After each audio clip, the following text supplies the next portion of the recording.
And we're back. My gosh. Just like the Lakers today. It's Gerald Glassford coming right back at you here from Lakers Fast Break.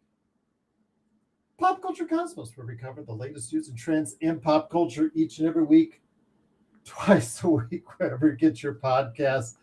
Yeah, switching from one mic to another ain't always the best thing to do right before, especially when the game is so close. But I wanted to go ahead and get you the sharpest, and nicest, crisp, clear sound I can get you at best I can.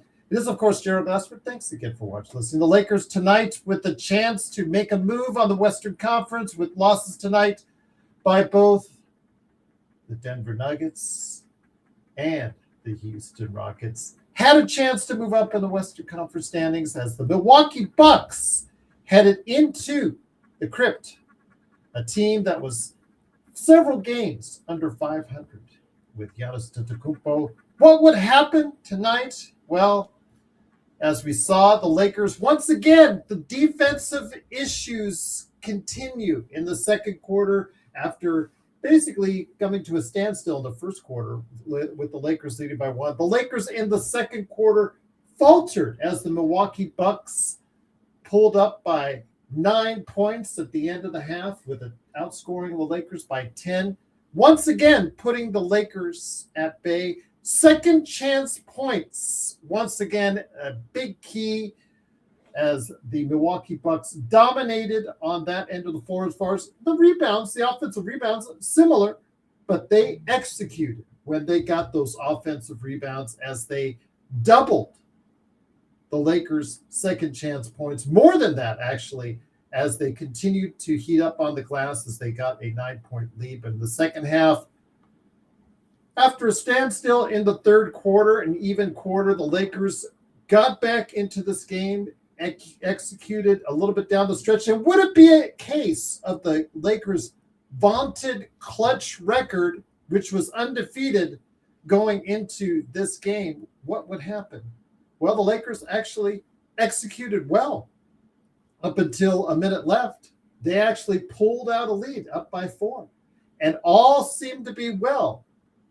But down the stretch, the teams that they usually beat down the stretch that don't execute as well on the Lakers.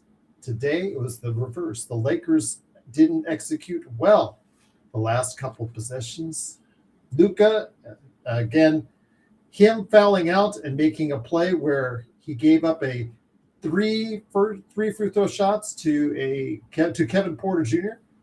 Crucial foul, not only fouling himself out, but also giving those 2 points, 2 of 3 foul shots made by Kevin Porter Jr., putting Milwaukee up late, leaving the last possession to LeBron, who unfortunately turned the ball over and cost the Lakers the victory in this occasion. Not just him, mind you, but he helped bring the team back with some really good play, really virile play, really, feisty LeBron at times in that fourth quarter, but it wasn't to be as the Lakers unfortunately lose 105-101.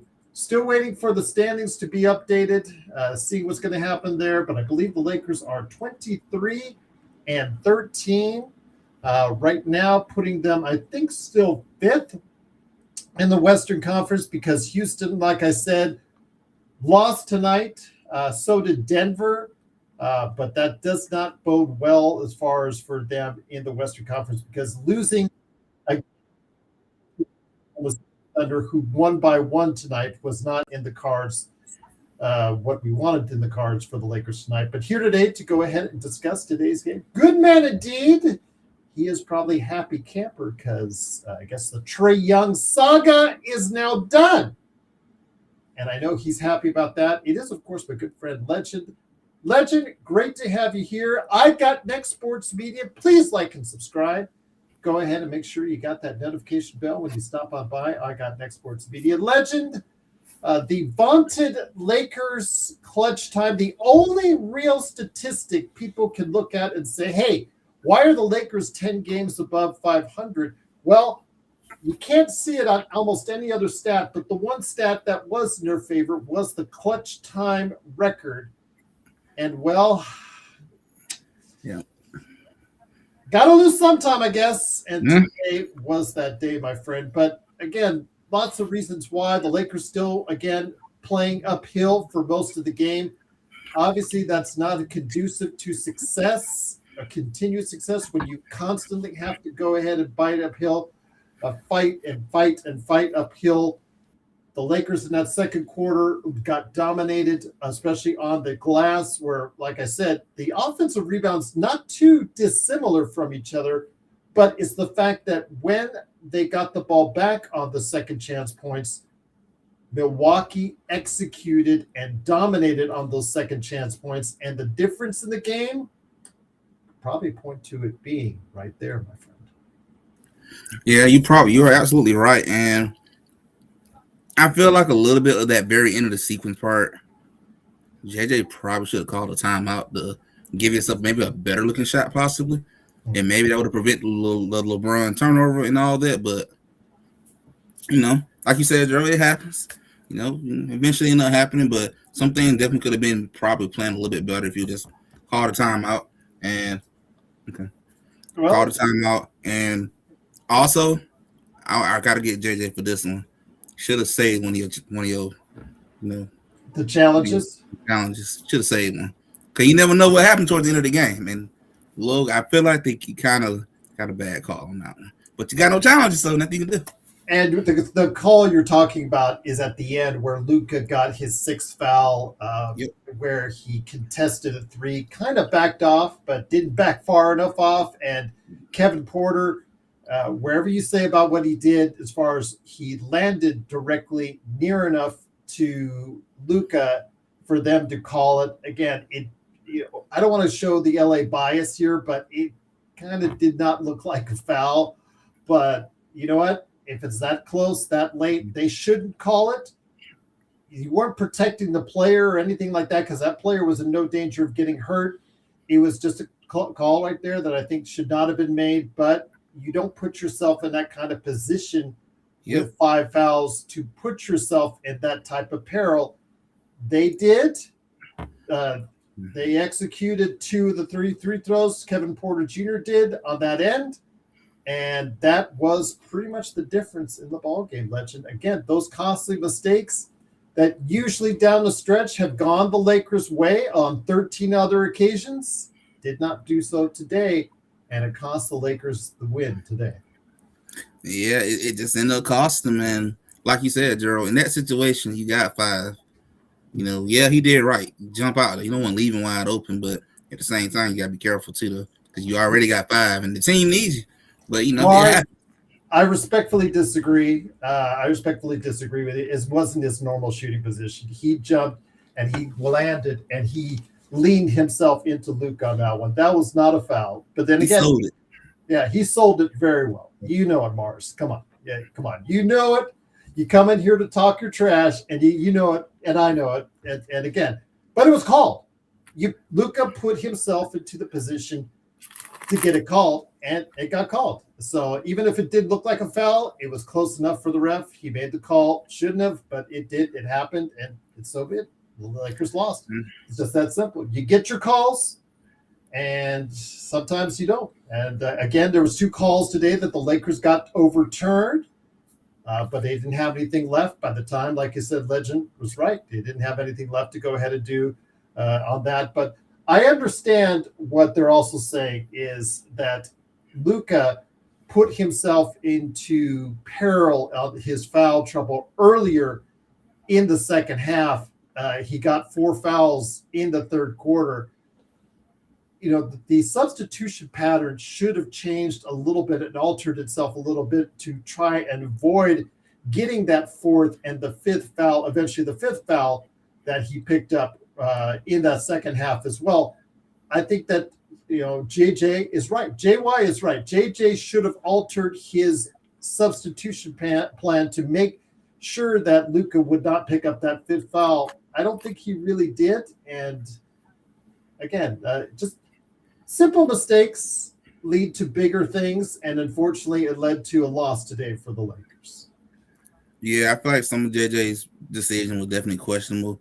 The part that gets me the most about him is it's like he made the right decision, but you just sometimes you do it too early in the game. It's like some of the challenges, good call, it was the right call, but somebody or one of the assistant coaches should have said, "Hey, coach, save one of your challenges for the end of the game because you just never know."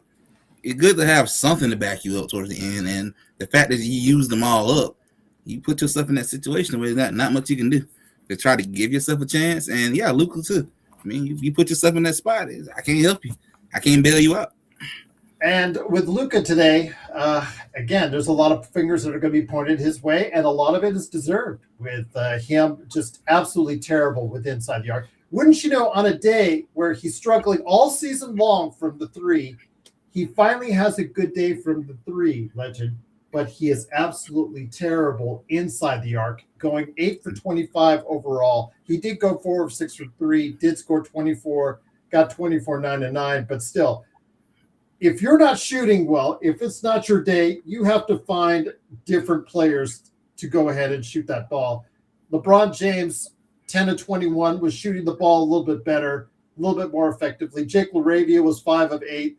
There were players out there that you could have gotten the ball to, or maybe different plays you could have run that would have helped this team more efficiently, because if you know you're not having it, if you know you're not having that type of game, Legend, you really have to look at other alternatives for scoring the basketball, especially because of the fact that he struggled so much inside the arc today as well. Yeah, you just got to find other ways to make up for when your inside game is struggling. And it is kind of funny how that happened tonight. The 3-point game finally showed up, and then your 2 game just ended up disappearing. But he just got to find other ways just to make up when the 2's not falling. You can't just sit there and jack up a bunch of 3s, even though it is starting to fall. But you just got to find some type of other way to get your other teammates involved. Maybe keep attacking the basket. Make your free throws. You missed way too many of them. Other than that, it's just as much as you can do. Find different ways to make up for the lack of the 2's falling. But LeBron gave you a pretty good game. I can admit that. He gave a pretty good game tonight. When you've got feisty LeBron like you saw tonight, he's actually on the defensive end helping, going over in position, getting up right in defense. That's when you need to win these games, because when you get roll back the clock LeBron, as we should probably call it, that's when you need to win. It's when you get the LeBron just, okay, I got you. You shoot that 3, wide open 3, or I don't box out, and I'll just let you fly over me for the slam dunk. Those are the days that, okay, you know what? It makes it a lot harder to go ahead and win. But today is the day second half, something got into him. Something got under his skin, and he just was really animated. Yeah. Especially in that fourth quarter, he had juice left. He had energy left. Usually when he's tired and fatigued, and you can't waste those games because you don't know how many of them you have left, quite honestly. You just never know when it's going to come, because LeBron's 41. So, you might have some games where vintage LeBron show up, and then you have some games where LeBron stand at the rim and be like, yeah, you got it. Yeah. But hey, tonight he showed up and he played defense. He was giving everything he got. I mean, hey, he blew a LeBron game. So. Well, Giannis Antetokounmpo tonight, 21 points, 6 rebounds. Offensive rebounds for him, 4 for him. Offensive rebounds again. When you look at it, it shows that the Lakers actually did better on the offensive glass, Legend. That's the funny part of all this. But the problem is, whenever Milwaukee got the offensive rebound, they executed and they scored on those second chance points. That's where this game is different on as far as the game is concerned.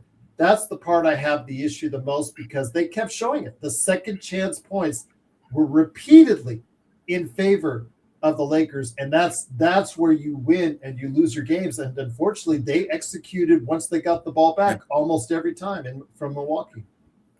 Yeah, they just did what they need to do in key moments, and Buddy really know how to act. He sold that foul good. He sold that He good. sold it good. Again, you put yourself too close. It wasn't a foul, guys, but it doesn't matter. You put yourself too close. You made it too close to call. Kevin Porter Jr. did a great job of selling it.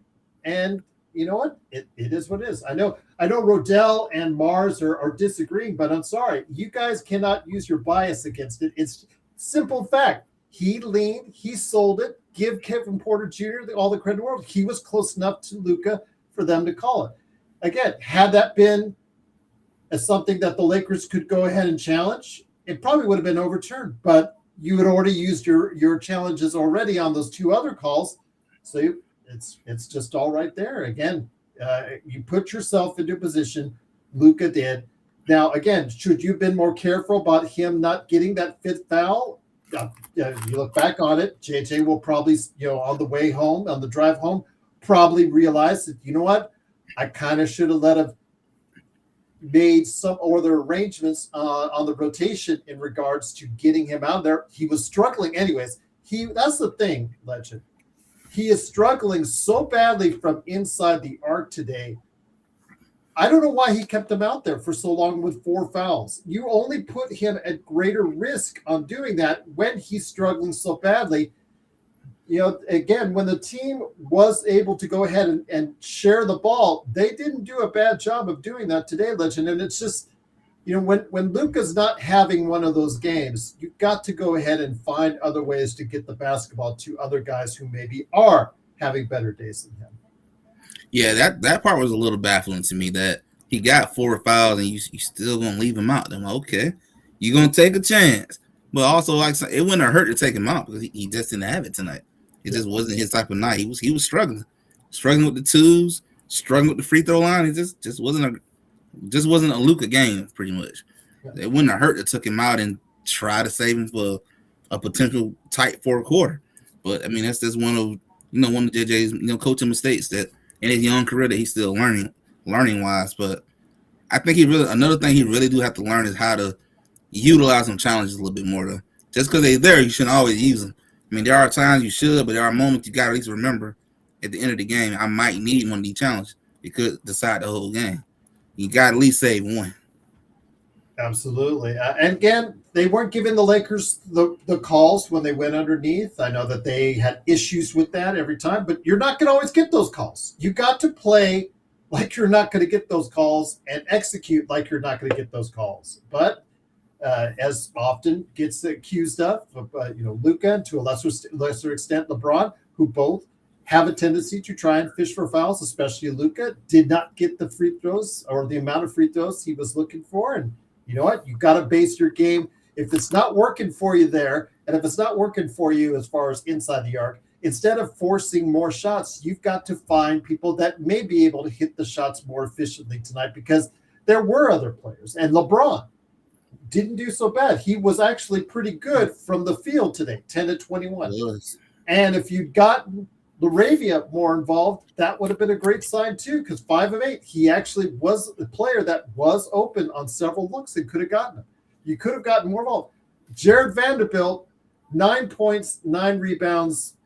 But as we say all the time with Jared Vanderbilt, it's not a question of if or when, it's a question of when Vando does a Vando play that makes you shake your head. And there was a play where it was just off the offensive glass, and you look like if you just caught it with 2 hands.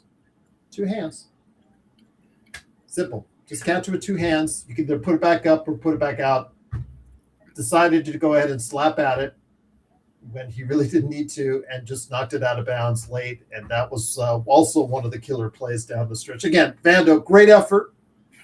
9 and 9 for him, which is a really good output. But again, the Lakers bench as a whole underperforming once again. They need something more. Dalton, at least 4 points today, at least hit a couple shots down the stretch in the second half. What was Jackson Hayes? Yeah, Jackson Hayes did play with a lot of veracity today. 6 points for him, but 5 fouls that really hurt his defense late in the game. Gabe Vincent hit a couple threes, but yeah, it's just like they need something more. When DeAndre Ayton is giving you nothing, another invisible game from DeAndre Ayton with 4 points and 5 rebounds, and Marcus Smart is only giving you 9 himself. The Lakers need someone to come off that bench to give them a lot of issues. That's what I was just about to ask you. Like, I don't remember seeing Aiden out there at all hard in that second half. Yeah. Like, he just gone. Yeah. I mean, he was that bad. And again, he's going to complain where he doesn't get enough touches, blah, blah, blah, blah, like he had the other day at practice earlier this week. And, as far as the concern, it's going to start mumbling. And again, there are reasons why he left Portland and why he left Phoenix. And again, we're starting to see a little bit of that. But again, we don't have the major investment that those teams did. So again, it would be great if he could come back to the 15-9 player that he has been for a good part of the season. But right now, he has been going through it these past couple of weeks. The Rosto, who is on Vando Hill, which I am not, says, Jared, the truth, Vando. Well, the truth is, again, it's not a question of if, it's a question of when with Jared Vanderbilt. And it came at one of the worst times of the game. Again, just had to grab it with 2 hands. And as we talk about all the time, those hands just fail him when it matters the most. And just got to catch that ball. I don't know what he was thinking. I don't know what he's doing. He didn't have enough of a body from the other player to go ahead and necessitate just slapping it out of bounds. But yeah, that's what he did. And right there on one of the last plays of the game, when we could have gotten that back, it unfortunately didn't work out. But again, outside of that, good hustle, good effort from him on the defensive end. I do want to give him credit for that. But yes, it's the truth. Sometimes hurts, El Rosto, and the truth sometimes hurts with Jared Vanderbilt. But again, it is the Lakers fast break. The Lakers, they fall to 23-13 on the season as they fall 105-101 against the Milwaukee Bucks. They're still in 5th place because of the loss by Houston tonight. So they are 7.5 games out in the Western Conference because the Oklahoma City Thunder, they did win by 1 point on the road against Memphis. And a lot of people are like Rosto did mention earlier today about the Alex Caruso non-call there. So we'll have to wait and see what happens with the league on that one. They'll just say in their 2-minute report, yeah, we blew that call. That's great. That does no one any favors. But I did want to ask you, since, again, you closely observe the Atlanta Hawks and the Golden State Warriors, a major trade, the first trade of the season took place, and the Trae Young saga is over. And with that, let me ask you, are you happy now that Trae Young is out of Atlanta and in a new home in Washington? I will say I understand wanting to go that new route. I did feel like a change maybe was needed because of we saw a lot of they looked like they were better a lot of times without him because of the bad defense and all that. The part I'm gonna say I'm not that happy about is what you got back. I know the trade value is not that great, but man, like you basically just gave him away for free. That's what it kind of feels like. And I know a lot of people in Atlanta are not that happy about that trade package. I haven't seen X and seen a lot of angry Hawk fans, but it didn't feel like that's what happened. So I'm not angry about letting him go. I'm like kind of okay with that part. I'm okay with going the Jalen Johnson route and looking to reshapes and stuff. I just wish you'd have got more back. That's what I wish for. A lot more than what you did.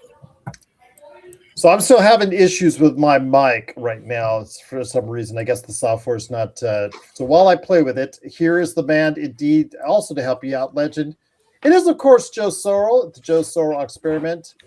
Joe, good to have you here. A disappointing loss. Again, it's the first loss in clutch time for the Los Angeles Lakers. Execution down the stretch. A lot was put on LeBron. He did help, or was the main driver of the Lakers to get back into this game. But once again, with a terrible second quarter, you find yourself down by 10, by double digits, and it just another case of us climbing up that hill once again. Yeah, the missed opportunities were really before the last like 7 minutes, there was a major issue where they couldn't rebound, and every time it felt like every time they did get an offensive rebound, they scored. But they did settle that problem for a while, and then it ended terribly. They were this close to winning, coming back from not allowing that when it mattered at the end. And it's just one of those games where the other team got the call because they created the call, and then Giannis, the great Giannis, was able to poke the ball out, and that was it. It was an entertaining game. Lakers had a good shot at winning this thing, and I'm not upset. And yes, Luka had a horrible game. Yes, he does complain a lot. I'm not gonna front on that, but you gotta. No one's perfect on this team, and it's just what it is. But I do want to say this. I have been here for a while,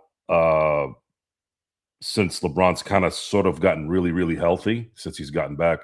I was just in an amazement with LeBron James tonight. He was absolutely, like, when you see him play the way he played tonight,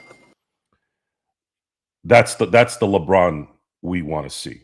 And I'm not saying we Laker fans. I'm talking about fans of basketball.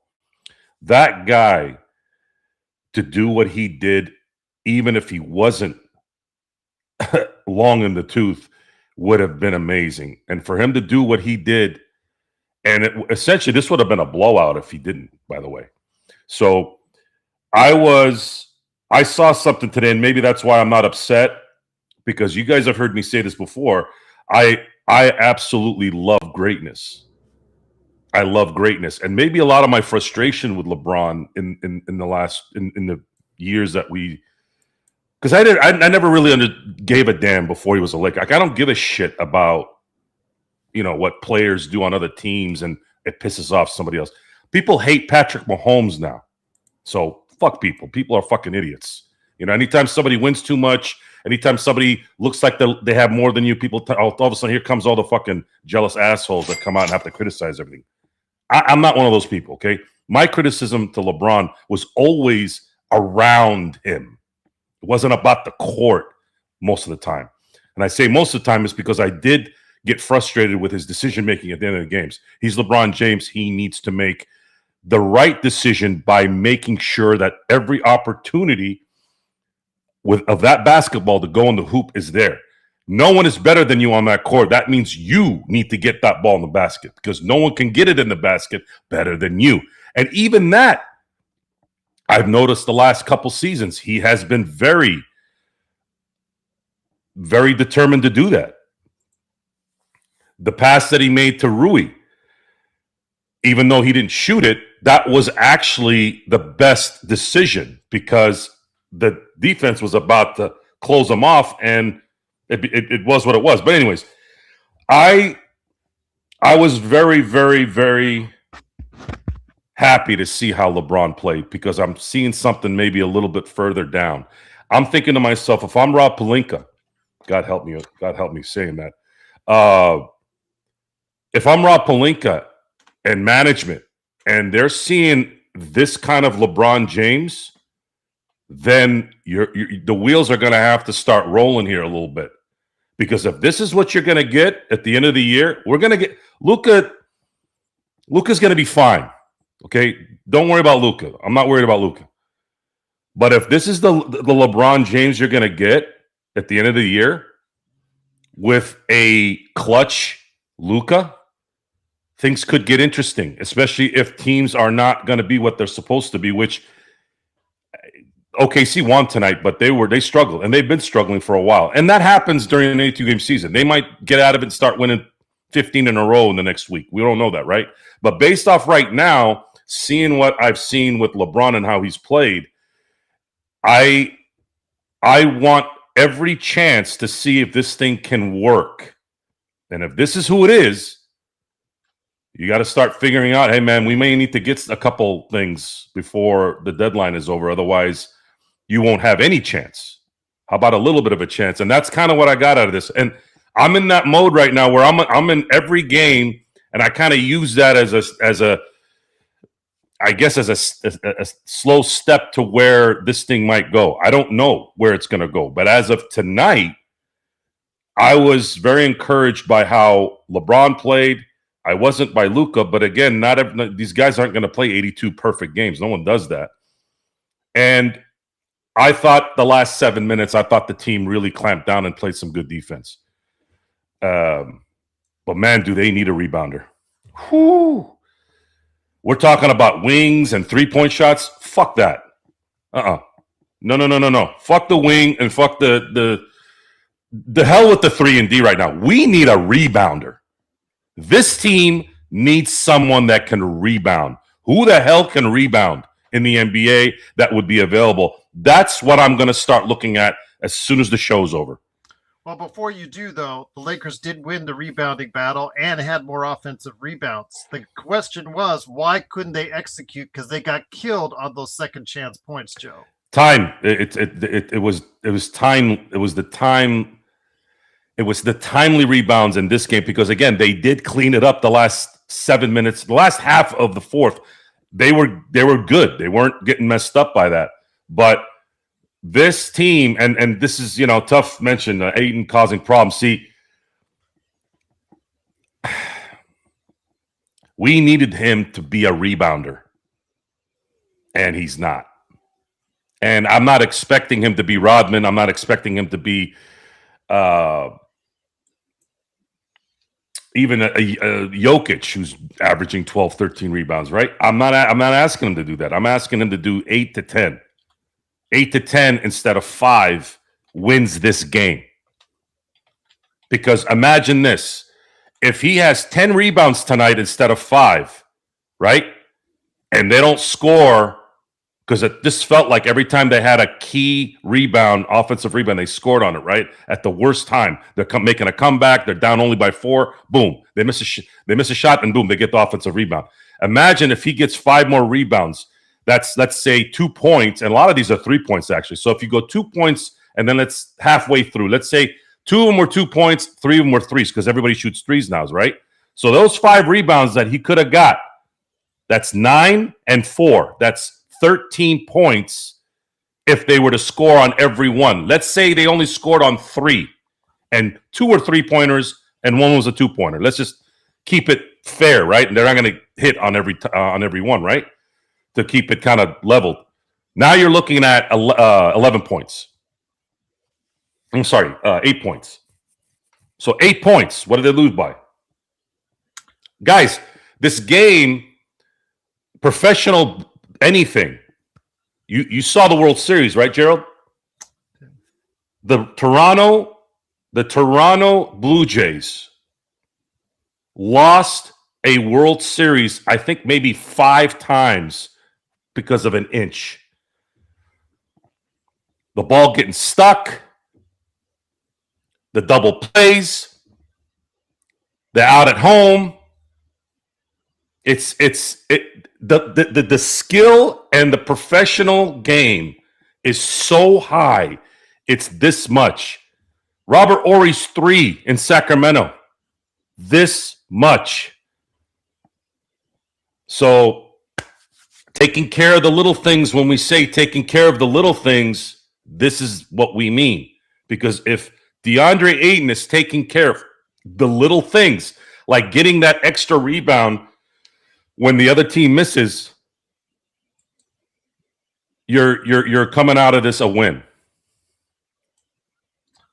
Once again, it is the Lakers losing 105-101. They're still in 5th place at 23-13, but they are still 5th place in the Western Conference.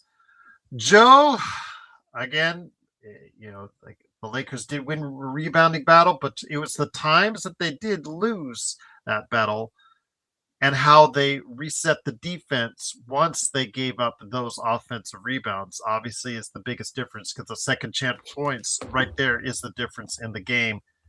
despite the Lakers winning the rebounding battle on both the offensive and overall rebounding. But still, how they executed and how they set up their defense afterwards obviously was a key.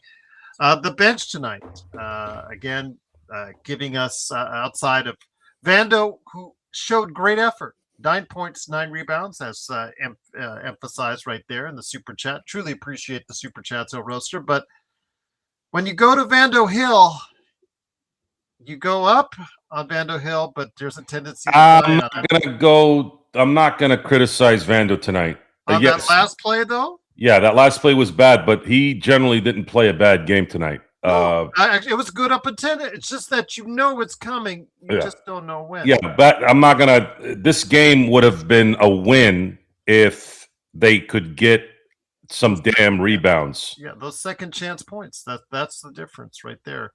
But the Lakers off the bench tonight, outside of him, Jackson Hayes gave great effort as far as lining up against a lot. Antetokounmpo did get in foul trouble with 5 fouls, but with Jackson Hayes, it wasn't really too much of a scoring threat with him. Didn't get too much in the way of lobs. 6 points for him. Gave Vincent a couple threes. Dalton Connect hit 4 points in the second half. It's just not enough as far as juice coming off that bench. I don't know what the situation is right now or what the way to solve those problems, Joe, because right now it looks like a trade is needed in order to do something to get better quality players to come off that bench. Look at this scenario, okay? And it dawned on me before, but it's starting to really set in now. Because sometimes teams will play out of their character for the better because they have somebody down. Players will. It's kind of like when a coach gets fired, the team is motivated, right? And they play really well out the gate for that new coach. Yes. But then they settle down, right? So I was waiting for this. I've been waiting for this. Like, when are they going to hit a wall where, man, they really need Reeves? They may need Rui. They haven't needed those guys. We're not even thinking about those guys in these games, and they've been competitive.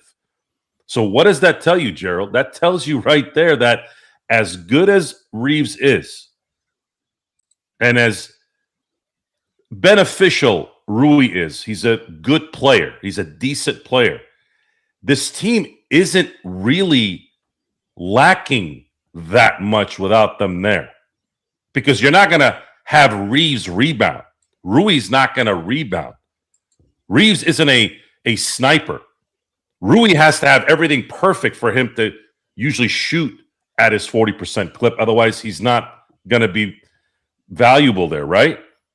So what I would get out of this, and this is coming from today's game and kind of some of the stuff that's been going on, is if LeBron James is going to be doing this, then maybe management needs to go, okay, do we want to do something this year? Because these guys are not old guys in Milwaukee. There was some young guy, Porter Jr., Giannis is still in his prime. And I saw LeBron clown those guys for about 3 quarters. How much did the day off have to do with it, though? It could have made sense, which, again, adds even more to what we've been saying. This man needs to play 30 minutes a game. If he plays 30 minutes a game instead of 38, you are going to get a fresh, motivated, the best version of LeBron as much as he can be at the age he's at, and you have a chance at the end of the year in the playoffs. But if it's not, if he's playing 38 minutes a game and no one's fucking rebounding for him, and Luka's going to have a couple bad games, it is what it is. It's just what it is. I don't know what else to tell you. But he usually has better games than bad, a hell of a lot of good, better games than bad games every now and then. So it just, I'm stuck. I'm in this like area where I can't just fathom, okay, let's see how it plays out, because then I'm like, man, if they just can get somebody in there that can just cover a couple of things that they need, how different would this be? With LeBron, though, he has played significantly better, Legend, since the double-digit streak ended. Tonight, only 33 minutes for him, but maybe that's why he was a lot fresher in that fourth quarter, because that is closer to what Joe has been asking for as far as the vaunted 30-minute. That goes back to the Darvin Ham era on that. But I would say that's probably that 5 minutes that he didn't play is probably the reason why he was fresher. But still, we have to find ways when Luka is struggling or Luka has foul trouble to avoid making those mistakes. And JJ, if he could have bought Luka maybe a couple minutes here, maybe a minute there, maybe would have been all together the difference in the game. Because again, a crucial mistake as far as being too close, whether you want to call a foul or you don't want to call it a foul, whether you want to say KPJ went into him, what does it matter? He was still too close. They called it, and Luka fouled out. But the fact is, him getting into that position hurt the Lakers in the first place. And again, when you know you're not having it inside the 3-point arch, you have to go ahead and find other people that may be able to go ahead and execute inside the arc on those days when you're not. Legend. Yeah, I can definitely say LeBron really rewind that clock today. And it's like Joe said, if LeBron gonna play like this, then you should probably consider investing a little more in his team if he's gonna keep doing this. But LeBron has slowly been picking it up. It does look like he's picking it up every game. He's getting better and better. How much this may have something to do with that having time off, probably did play a factor into it. But it did let you know too, though, you probably should consider cutting down his minutes just to keep getting the fresh LeBron as possible. But this type of LeBron James is what you need going to the playoff. And I mean, if Luka playing well and LeBron playing like this, I mean, anything can happen. It comes down to the others at this point.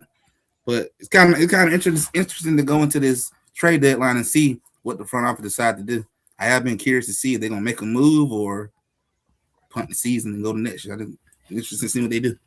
Well, it's starting to clear up now a little bit as far as the trading season is concerned.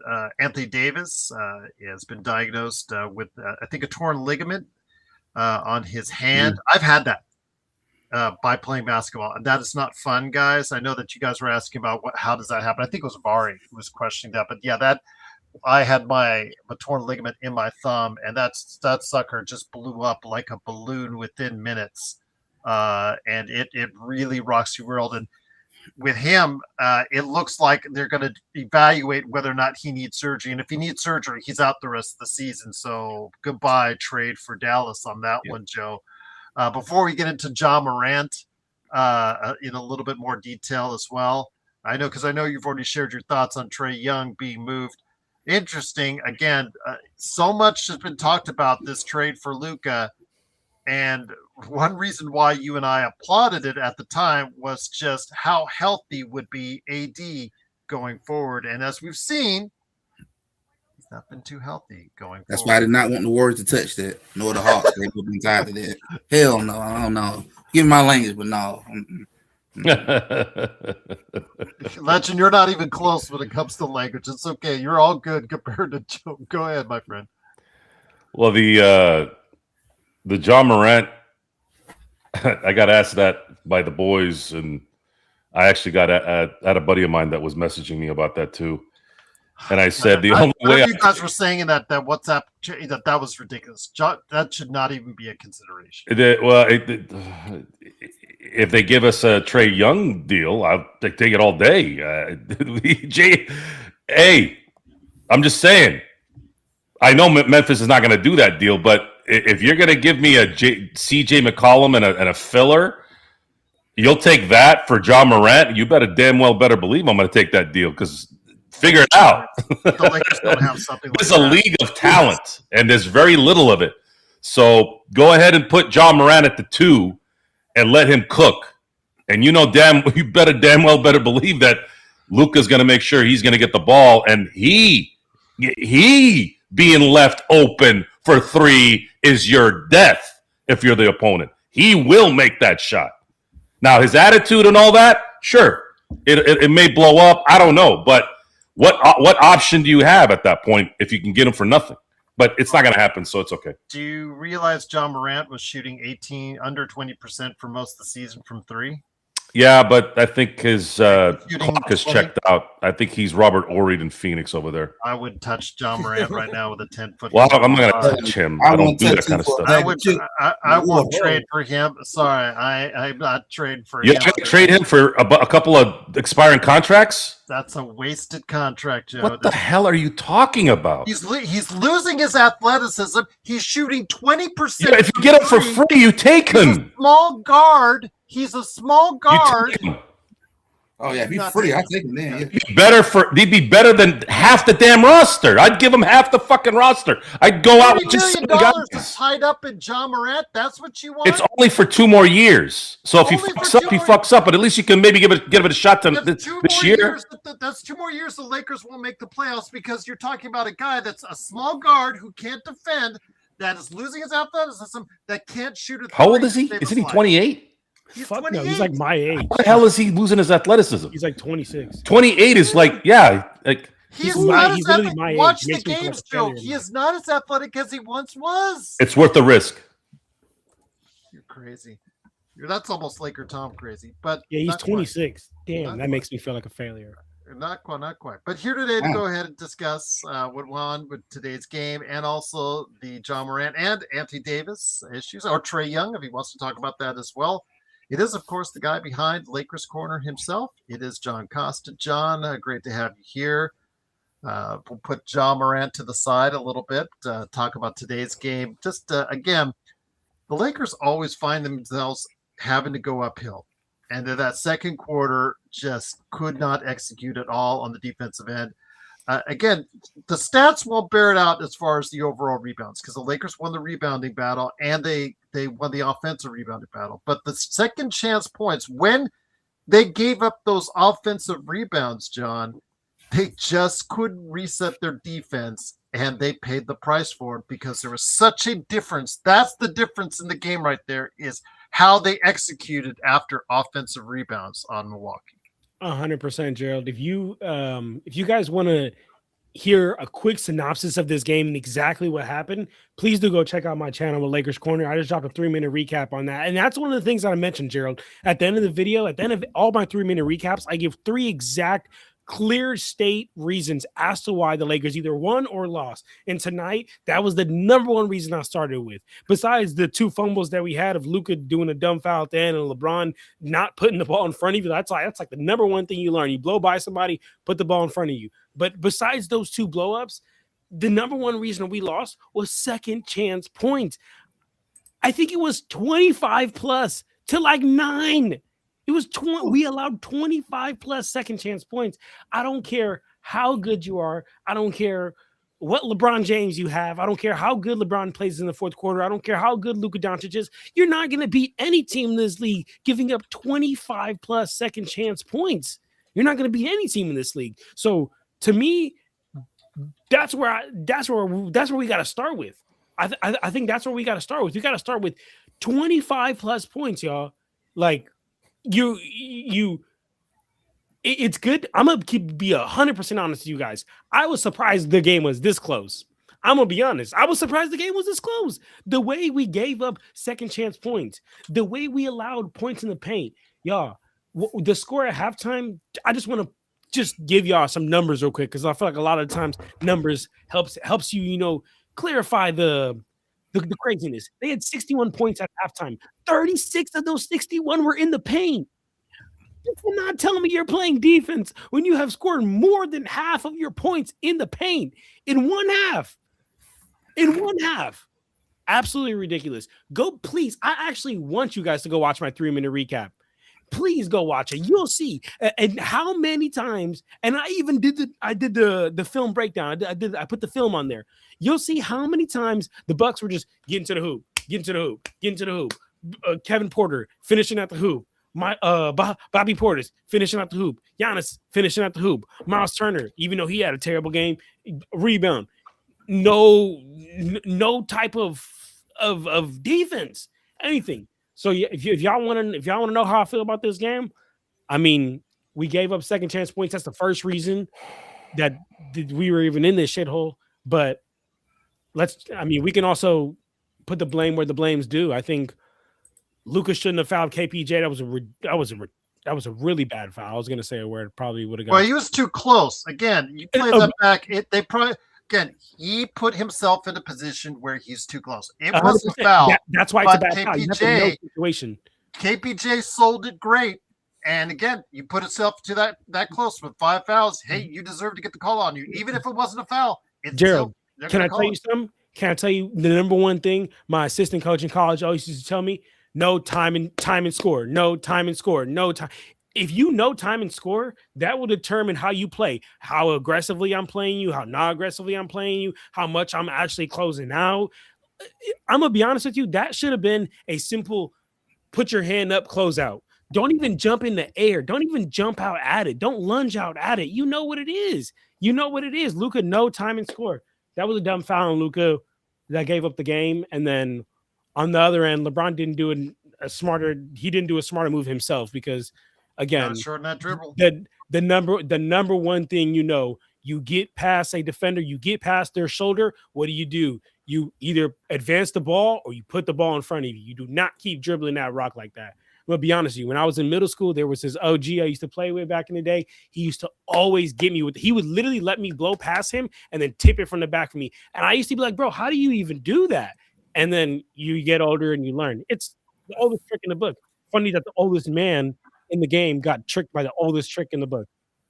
Man, but we lost though. We lost. At least it happened. It happened to Karl Malone in the '98 finals.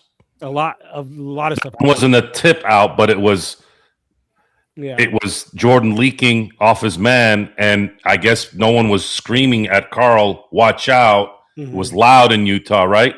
That's why when you're the home team, the crowd's supposed to shut up to help your team. You're supposed to be loud. You scream when they score, but that's the point, right? They score and then they're going to the other side, but you got to be quiet, right? And what was it? I'll say it again because I like the way you said it. What was it? Time and score, right? Yeah. Time what? You got to always know time and score. So time and score. So one of the things back to the details example. One of the things that when someone and I say someone as in my friends when they're going, hey friend, when they go, are you? Because every time the Steelers win, it's the first question that some of my troll friends. Oh, do you like Mike Tomlin now? Do you like Mike Tomlin now? Right? I'm like, why do you keep asking me this question? And then I have to use an example. I say, why is a Monday evening quarterback on his love seat recognizing this and Mike Tomlin isn't? Because if one guy doesn't do it in a spur of the moment, fine. But when you keep seeing it happen, why are these guys not running out of bounds when time is important? And then when they aren't sort of at the end, they know they cannot retreat. They have to be running forward. Are you practicing these things? Then you don't have to use timeouts. Then you're saving time. You're not even counting the time that you're losing because now you got to get up to the huddle. Time and score. The inbounds pass. The clock. Are you prepared to play? Like if you're having problems as a professional NBA player inbounding the ball, would you think to not practice, condition? Do you ever hear Kobe, how he talks about his pivot foot, how somebody is going to pump fake? They're going to usually use their right foot to do certain things. Then they're going to go up. Then they're going to move their head a certain way. He studies that. Why is he one of the greatest? Why? And the thing is, not just for himself. Why was it that I didn't see that stuff from Pau Gasol, from Lamar Odom, from Shannon Brown, from any of these guys that played with him? Why didn't anyone not ever fuck up around MJ? Why? Because he was all in there with that, and he coached, and then you had good coaches on top of that, and that's what that is. It has to be second nature. The basics have to be second nature, and if they're not doing it, then you have to get them out. Going back to DeAndre Ayton, tonight, if DeAndre Ayton plays like a center, the Lakers win this probably by 10. But because he's doing whatever the hell he's doing, not doing his job, box out at least. If you're scared of Giannis doing things to you, fine. Can you box out? You're bigger than that motherfucker anyways. What are you worried about? Let him come over your back. They'll call a foul every now and then on that at least. So what is he doing? It's because the focus isn't there. Maybe JJ tells him, hey, look, you got to do this. And maybe he's not doing it. And then that, unfortunately, that's where the coach, it's one of those things where like, well, he's not doing it. You've told him. Now we have to start looking at you. Like, it's unfair, but it's not happening. Yeah. I felt bad tonight. I felt bad we saw a performance tonight by LeBron James, and he's been playing really well lately. If you watch how he's been moving around, just unbelievable what a player that guy is. Tonight, it all came together at like an even higher level. I'm just sitting there going, man, please win this game because I really, really, really want like the W for this. This is what it's about. But it just didn't work.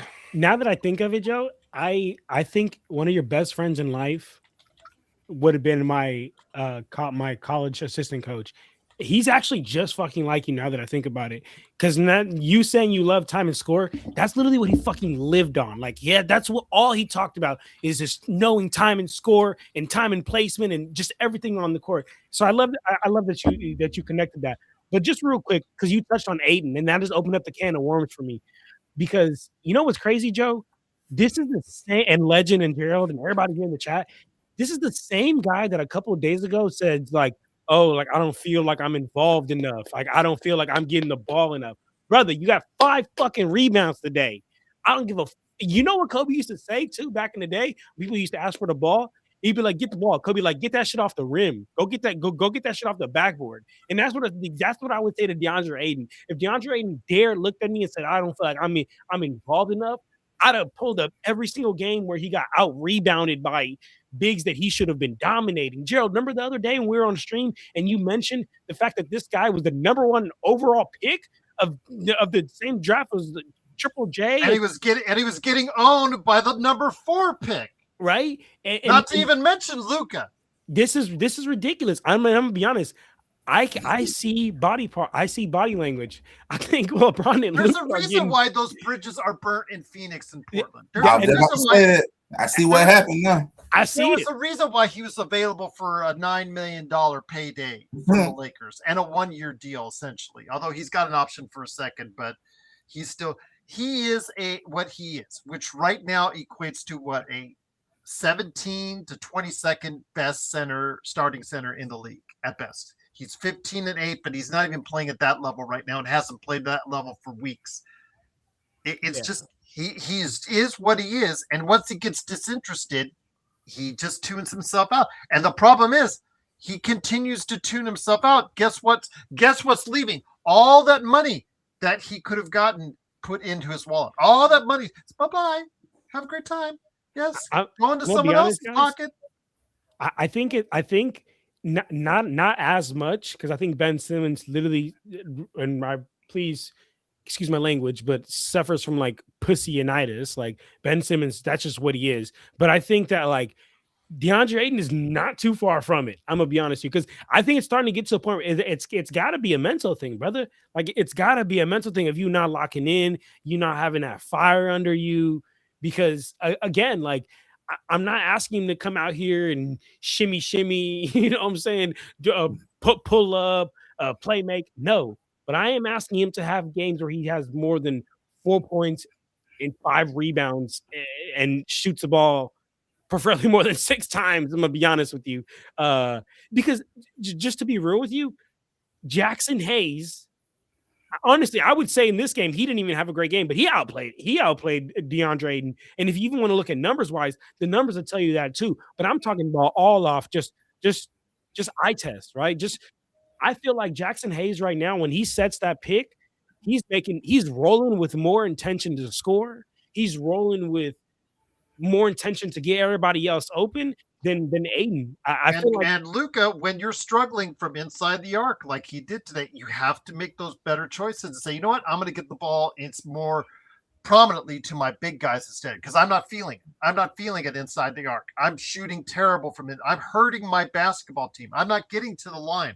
I am hurting my basketball team from inside the arc today at the free throw line and inside the arc. He has to make better choices when those days are not his. Again, he can't score 35 every single game, but when he doesn't, he's got to find the other players in order to get that job done. And a couple more lobs, a couple more execution. Ayton shows up, like Joe says, a little bit more today.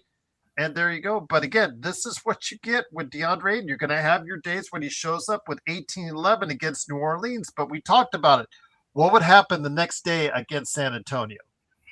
What would happen the game after that against Giannis Antetokounmpo? And we see what happens, John. Just real quick, I wanna touch on Riddell's comment. Riddell said that we're blaming a role player for the loss. DA is what he advertised. It's the team loss and the team effort. I want to add that. I want to say I feel like that's so frustrating because ever since I've been on here, right? I just got on here maybe like 20, 15 minutes ago. You guys have been on here probably an hour plus, right? I'm gonna be honest. I don't think not one of us said, "Oh, this loss is totally on DeAndre Ayton." We've talked about multiple facets. Riddell tunes everything out. Right? Riddell it's like this. We talked about what? Nothing goes in here. Nothing he absorbs. We talked about. I came in here and talked about second chance points. I came in here and talked about points in the paint. And then I came in here and talked about LeBron James not putting the ball and advancing the ball in front of him. Simple basketball move when you get past somebody. And Luka Doncic, very dumb foul. So Riddell, I have to clap back to that. No, we are not putting this solely on DeAndre Ayton. But part of this is on DeAndre Ayton. Part of it is on DeAndre Ayton. So just we pointed out several things like with LeBron, how he helped carry this team back into the game. He also made the mistakes down the stretch that cost the Lakers game. Vando, for however he played well during the first, 3.5 quarters of the game, he made that crucial mistake when he dropped the ball out of the bounds because he didn't try to catch the ball with 2 hands. It's each and every player down the stretch that didn't execute, which usually they are doing. But one thing the Lakers have done well this season, Legend, is that the Lakers have executed down the stretch. Today, it just wasn't their day. Yeah, it just wasn't the day today. I mean, turnover at the end, the foul. I mean, just wasn't it. But I promise you, there ain't nobody saying it's DA though. The whole team take the spread, even JJ. Just some poor coaching moments. No, it's what we're saying is if he had gotten 5 more rebounds as a starting center on a team that needs that more than anything else, if he averaged 5 points a game and had 12 rebounds a game, we would be happy. But he doesn't want to do that. And the thing is, his complaint after the first game after that complaint where he did get the ball and sort of played well, he's been getting the ball in the paint, and guess what's going on? He's hitting it at the front of the rim. Because now he opened his mouth. Now the pressure's there. Right. It certainly isn't because he's tired. It's in the first quarter. Is he tired? Like mentally tired? I don't know. But that's when you come up short. In my basketball activities, I've only played street ball. I never played organized in college or anything like that. When you shoot from when you hit the front rim, you're either tired or you're not getting enough elevation, like because you're tired, or you're thinking too much. No legs. It's just you. And then Marcus Smart, he didn't give you much. Look, the thing is with Marcus Smart, at least for tonight, I know he's made some duds, stupid passes and stupid shots in the past. I didn't feel like he did anything bad tonight. He was pretty, he's playing hard and that's admirable. Yeah. But all this we're not even talking like this right now. If those last two plays didn't happen, they were up. Okay. If they win this game by 1 point, we're probably talking about how great LeBron is and Luka had a good night, but at least he closed it out, blah, blah, blah. But the reality is the basics, if you had just done a little bit of the basics, get a couple more rebounds that ended up turning into points, you win the game. And I understand if it's I understand if it's it's an 82 game season. This happens. It happens. Yeah, but they've been the benefactor, Joe. They've won. It's the other team that has been making those crucial mistakes down the stretch. For once, it was us. It's just it's a different league, man, and things have this stupid freaking league evened out all teams so much where the margin of error is not good. This team is battling.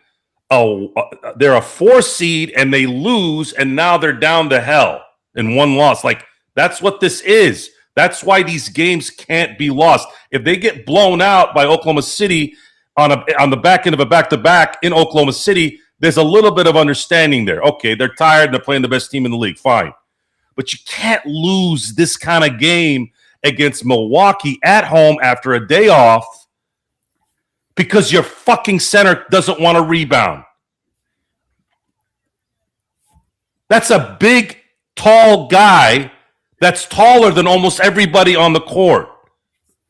He should be able to get 10 rebounds tonight. If he gets 8 rebounds, and all 3 of those that he didn't get were scores, they win. It's little things. I keep fucking saying this to everyone. They don't fucking listen. Real shit, Joe. Okay? It's the little things. I've seen this thing 100 times. More. What is it? What is it? It's broken communication because I just can't.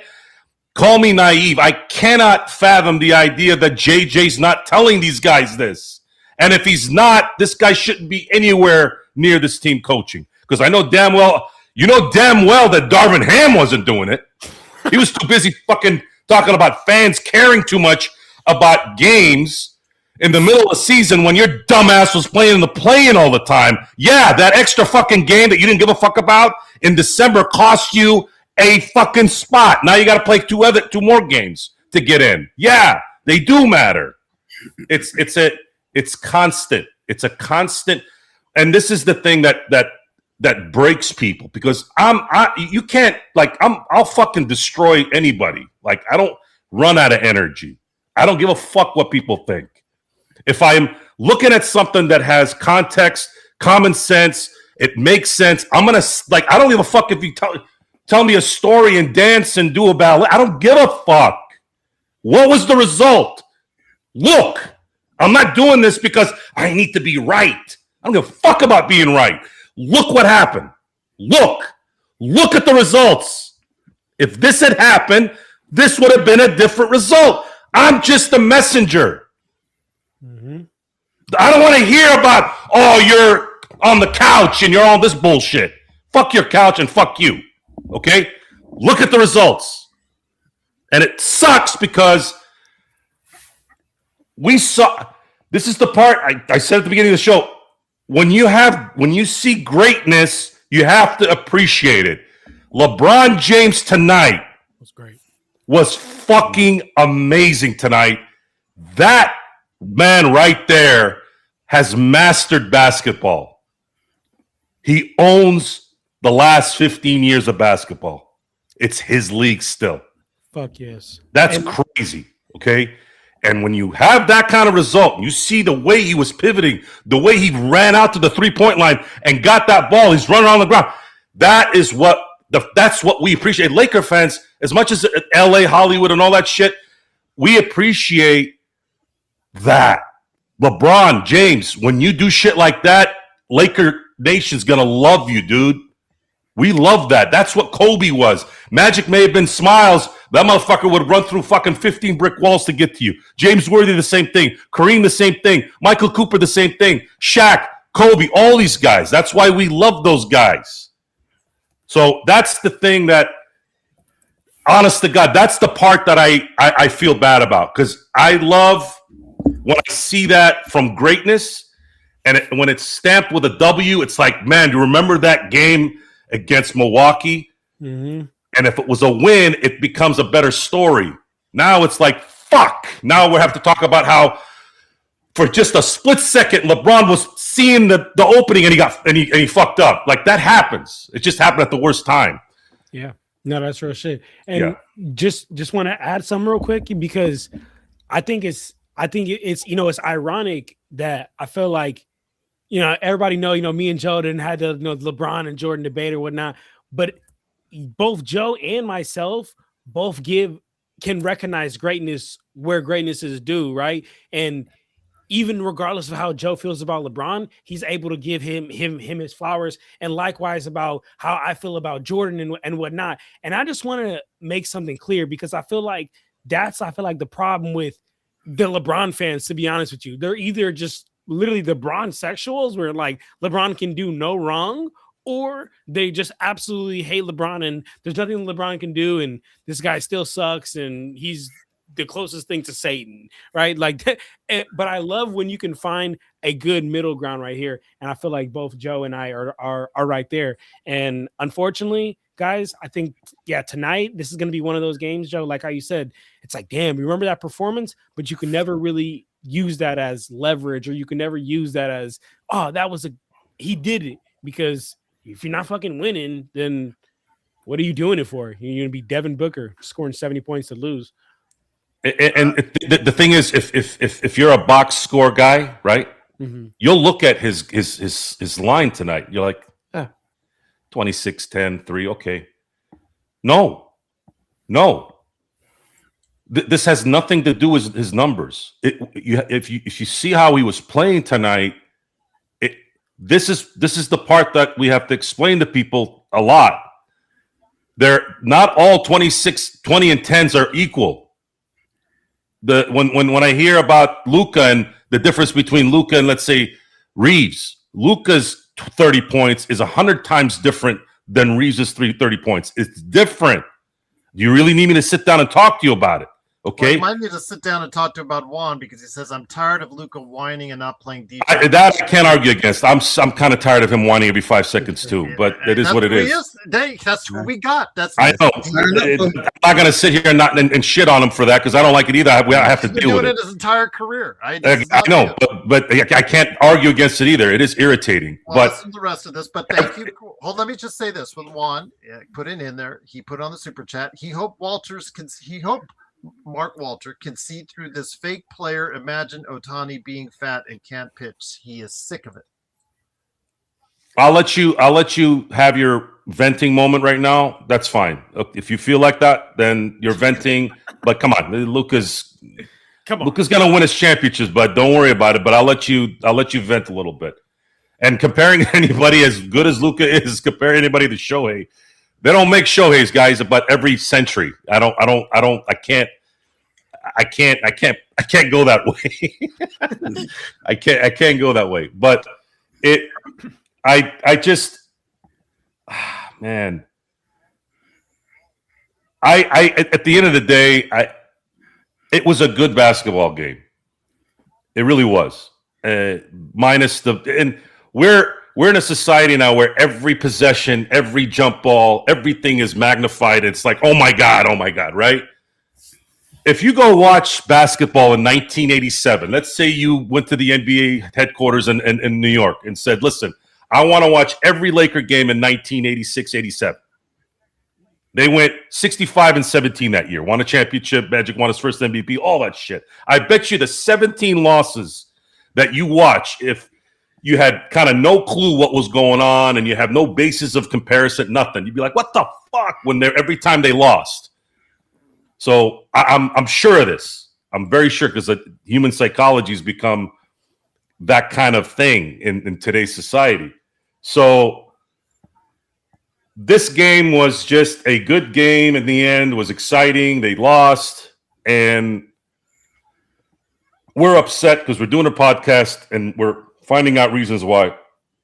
And it's just, I hope that they can go into the film session tomorrow and say, listen, DeAndre, if you get 3 more rebounds in these possessions where you were standing, I'm just taking a guess. You haven't seen the game. I got to go see it again. Sometimes I'll watch it again when I'm just kind of getting ready to go to bed. But if you had gotten the rebound here these 3 times, the game we would have won. We need you to get this rebound here and kind of go from there. But I'm with you. We're here. We're here.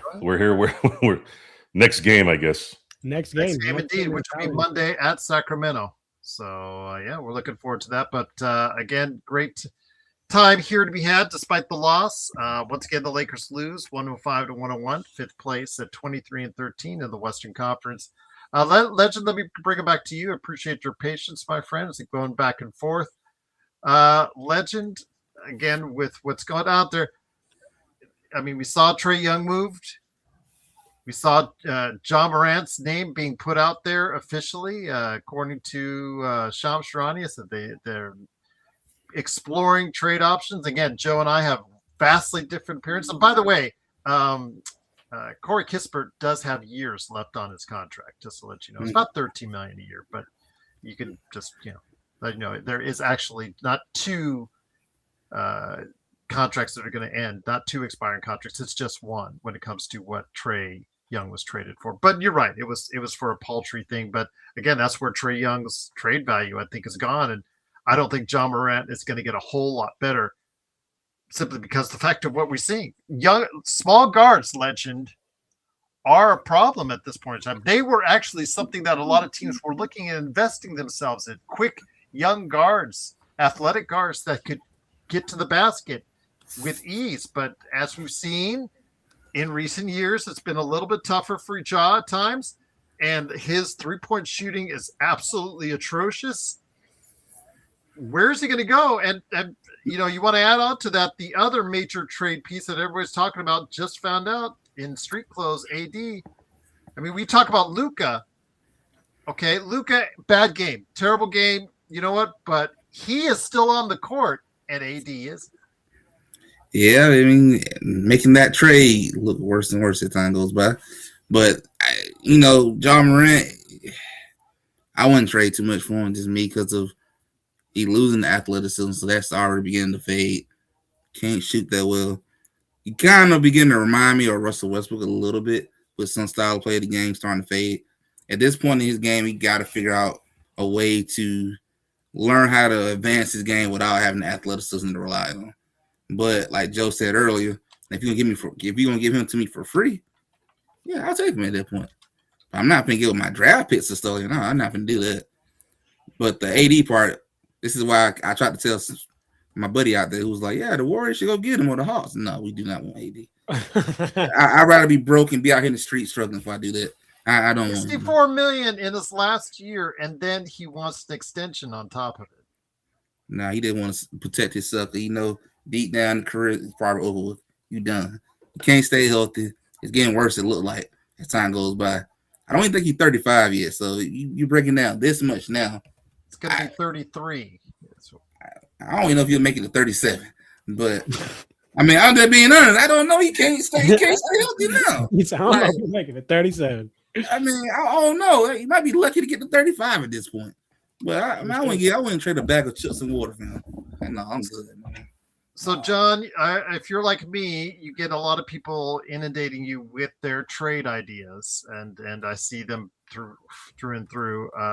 Is there anything that you get primarily as far as individuals that you'd like to see? I've seen names in here. Zubats. We should have hung on to them.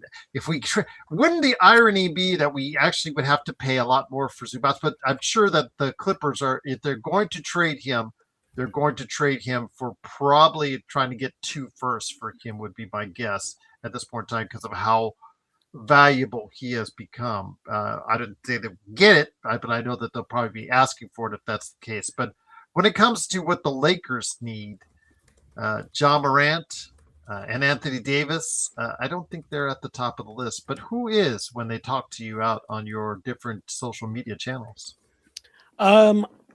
Shout out King Cora real quick because I do think that Nurk for cheap would be an all right alternative. I'll tell you what, that it would not clean up but improve the rebounding issue there that we have with DeAndre Ayton. So that's a cool little shout out. But honestly, top tier names that I'm looking for are the Herb Jones or the Trey Murphys of the world. Good luck. What was that? Good luck. New Orleans already said they're not trading anybody, by the way. I was they said that already. I was gonna say exactly this. I was gonna say, I love like Laker fans like optimism and whatnot, but guys, there's not a chance we're getting Trey Murphy, and especially Herb Jones. I mean, he is the reason that the Pelicans have the 9 wins that they do have. He is literally the reason for those 9 wins. They are not Trey Murphy is not Jones because Jones hasn't played a whole lot. Jones didn't play tonight. Yeah, that's what I'm talking about. Trey Murphy is got 35 tonight. Yeah, Trey Murphy is the reason that they've got those 9 wins. So to me personally, like, yeah, those names are top of the list, but honestly, I think that we're kind of a stuck between a rock and a hard place. I'll be honest with you, especially just being the Lakers, on top of that, and being that where we are with like assets. This is more going to be off season type thing for us to be able to land the player that we're really looking for, to be honest with you. But I do think that a good player like Nurk, I do think that would help out the our rebounding woes here that we have. Sha'ir Pyjon. Wait, what do you say? I'm seeing Trey is already on our roster. Oh, is he trying to say Austin Reeves like Trey Young? Play offense but can't play defense? Or I don't know. I did not mean Trey Young, guys. I meant Trey Murphy. Me and Gerald the other day, we were talking about the Treys, and I finally said, just say Murphy and Young. Because then he got me. He was mixing them up, and then he got it to the point where I started mixing them up. You mixed it up. I didn't mix it No, up. you started it. No, I called you right on it. I'm like, no. I called you Trey right on Young. it. You started doing up first. I had to fix it so he could listen the right way. You screwed it up. And he kept messing it up, and then now he's projecting his mess up to somebody else. And this is where we're at. But luckily, I saw the problem, and he appreciated it. And now he's trying to come back with a reverse Uno on us. No. It's all live there on. And you know what's funny? Videotape on YouTube. On my 3-minute game recap that you guys can check out later. No. On the 3-minute game recap. Will you let the man finish? Y'all can check out. I did the same fucking thing. I was talking about Trey Murphy and I said Trey Young, and even on the recap, I was like, "Oh, my fault. I meant Trey Murphy." but again, we're not getting him. That's the thing, King Cobra, because I know Jovan Buha earlier today, was talking about him, showcased him on his little short and whatnot. King Cobra. The thing is, you commit to him. Does he solve all your problems at 28 or $29 million a year for the next 2 years? Again, when you talk about what he does right now, he's doing okay in Miami. But look at where Miami is at as a team. Is he having such an outstanding season on his own that you're saying to yourself, wow, he can really do it on both ends of the floor? There have been times in his career that he has played, because he is the number 1 draft pick, isn't he? That who? It's number Wiggins or Wiggins was, he was the number 1 draft. This guy was called the fucking Canadian Mamba. We forget that. It's like I know this. Yeah, he's a Canadian sloth is more like it. Real shit. But Canadian when did he actually play to that level, guys? You think about it. There was one period of time in his entire career where he actually played at that level, got paid for it, and the thing is, he does play okay on both ends of the ball, especially on the defensive end. And that was always his issue. That was the issue of him coming out, was that he was his motor was a little slow. Yeah. Kind of reminded me of Jadeveon Clowney, where they're just kind of like, are you awake? Like, move.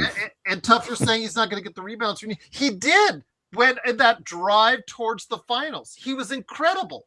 Absolutely incredible. Legend, you know it because you're a big supporter of the Warriors. That's when he decided he got every rebound. He got every defensive play.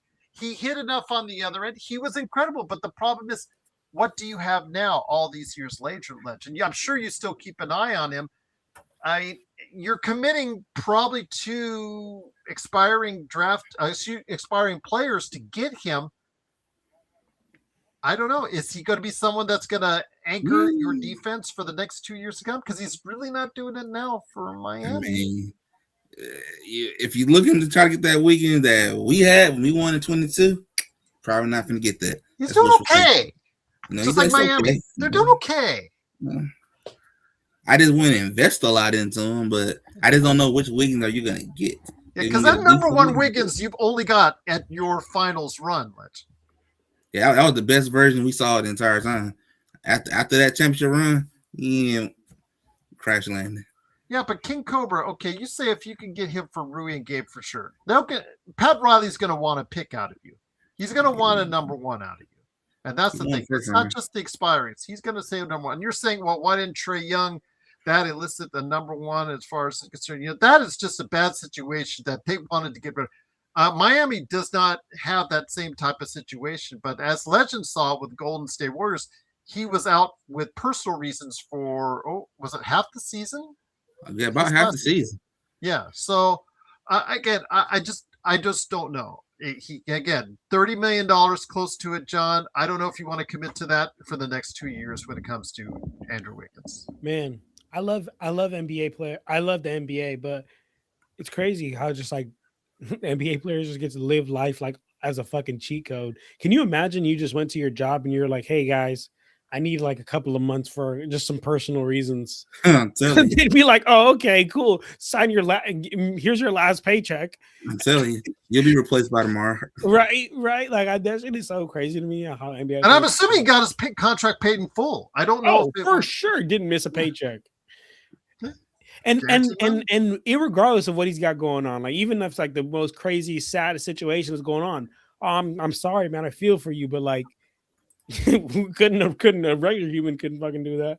Oh yeah, well, he does fit better than Rui. I'm not going to sit here. He's something more that the Lakers need. But you guys think he's going to solve some or many of the problems, Joe, that the Lakers have today? One guy cannot fill an entire gap between where the Lakers are and the top of the league right now. That's what the problem is, Joe. They the league has not allowed the league will not allow that anymore.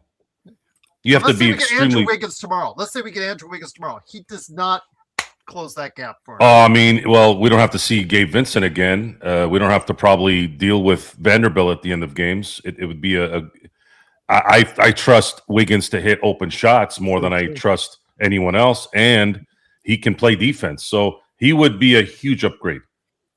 But to make up the OKC tomorrow. Fuck no. We need more than just Andrew Wiggins to make up the team that just won the NBA championship. That's my point. Yeah, he's gonna do a lot. That's my point. I mean, he gets us closer, but it doesn't close the gap. He gets us closer though. If you think Wiggins, one player that averages 15 points or 16 points on the season is going to make up that gap, even if he plays at a level of defense that you need. He is OKC, Denver with Jokic, those teams. Detroit? Nobody's talking about Detroit. Detroit is just walking away with the East guys right now. He would help a lot with the Detroit because Detroit is just young and athletic and springy, and he can keep up with that. Because I feel like Detroit could be this year's Cleveland Cavs the last few years. Detroit is going to be. Remember how Memphis came out and they went kind of on that deep playoff run, and then everybody was just like, yeah, because they just caught us by surprise. The next year, everybody knew that they were going to be good. They pounced on their ass. I'm wondering when Orlando's going to have a fire sale. That too. I've been wondering that team is. They've tried everything, and it's not working over there. And they're about to get really expensive with those top 4 contracts next season. And Orlando don't spend money. I mean, they screwed up the Shaq deal because, and this is if you look at a lot of the big name players that have played for certain teams, you hear the same story. I'll give you 3 of them: Shaq, Freddie Freeman, and then I lost my train of thought. What was I saying? What was the third guy? Stories of every team: Shaq, Freddie Freeman. The other one was when Reggie White was playing for Philly. Thank you. These teams, they'll say, like, the example I'm using is Orlando, who does care about money, spending money. They'll unload shit because they don't want to pay that money, right? So whenever there's something that goes wrong there, they try to do a PR move with like, oh, well, their agent didn't tell us something, or they'll call back Shaq after they damn well know that Jerry West was in the room and they offered Shaq a deal. Are we really done? We have a deal for you. Totally knowing Shaq already probably signed the deal, right? Like this is the kind of shit, and this is all documented on video. This isn't me making this shit up. So it's going to be this is the part where you need a competent player personnel guy to recognize this and have a plan.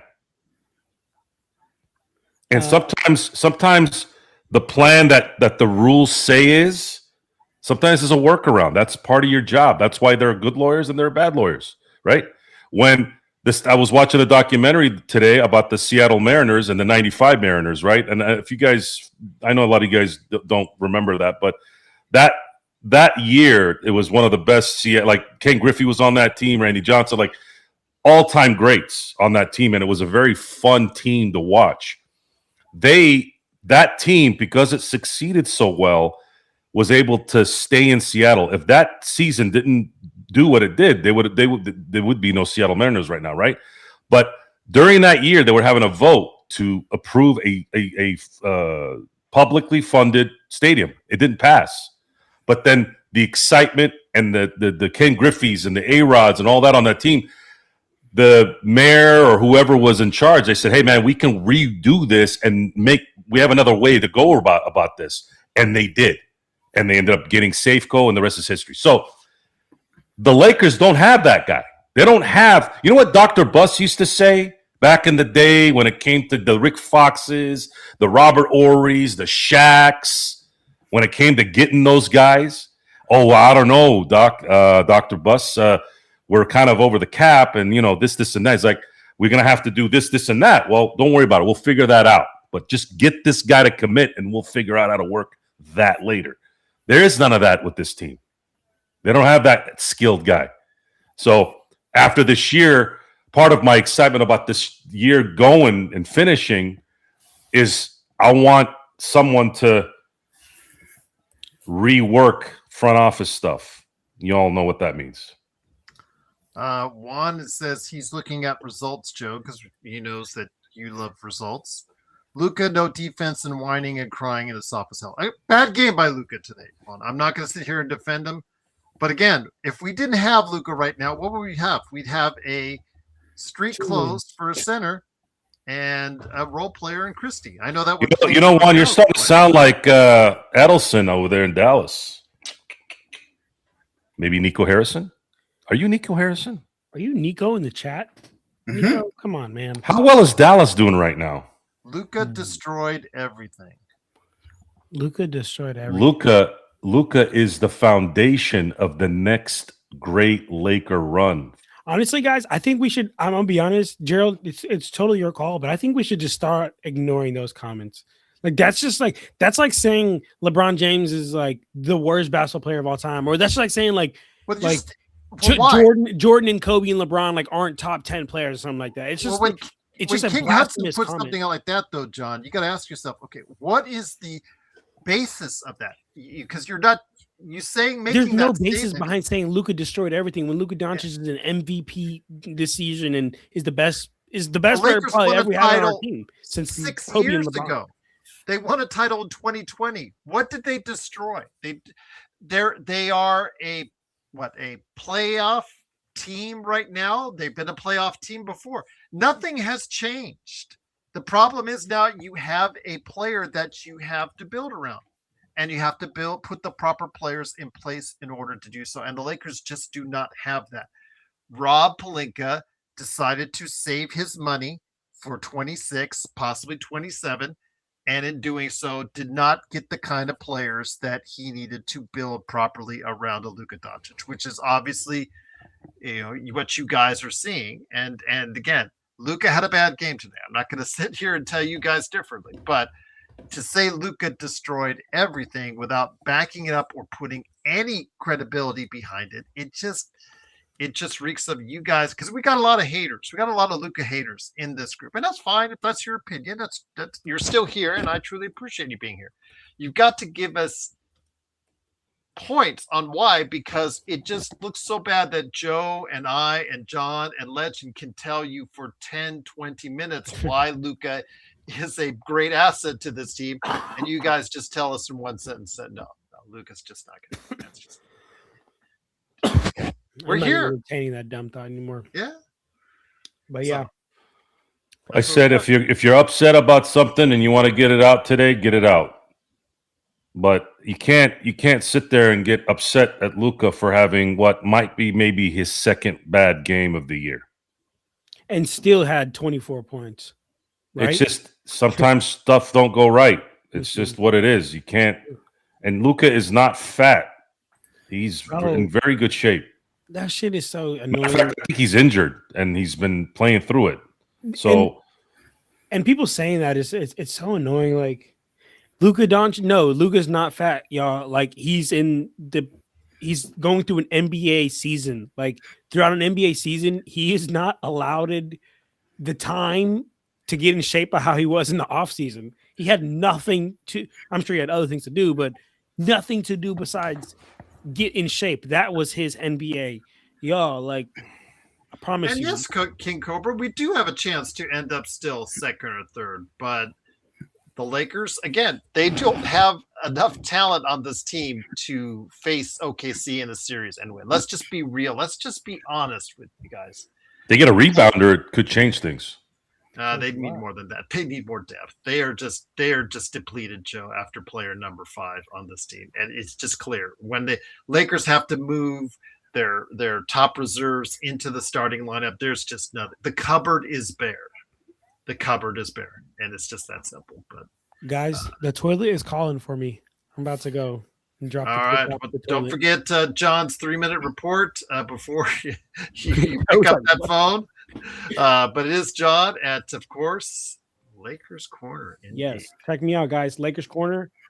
El Rosto, I am not the Laker. Please. Are you going to go to the Lakers dumper Again, now? I'm about to El go to Rosto, Lakers dump right now. El I'm about to Rosto, do what don't- Luka did don't- this weekend. All right, don't guys. insult See me you like guys on that, Monday. please. El Rosto, don't insult me like that, please. Don't insult me. I did this because I love the Lakers more than you.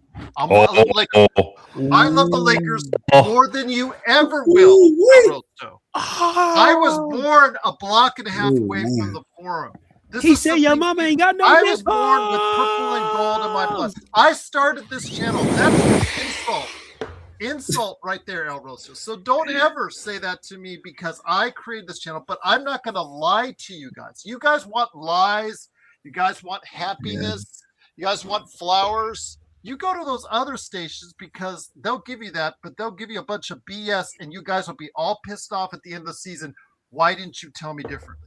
We That's tell it facts. to you real. We tell it to you honestly. So don't call me a Laker hater. I am a realist. Straight up, Gerald. Or Facts, else, man. On and that that point- just insults me to the. I'm wearing a Lakers t-shirt. I have nothing but Lakers wardrobe in my closet. Damn. I've got Lakers. Those are all uniforms that I bought or I got gifted. Don't play with Gerald, man. Don't play with GB Gerald. hating on your. No, I call it the truth.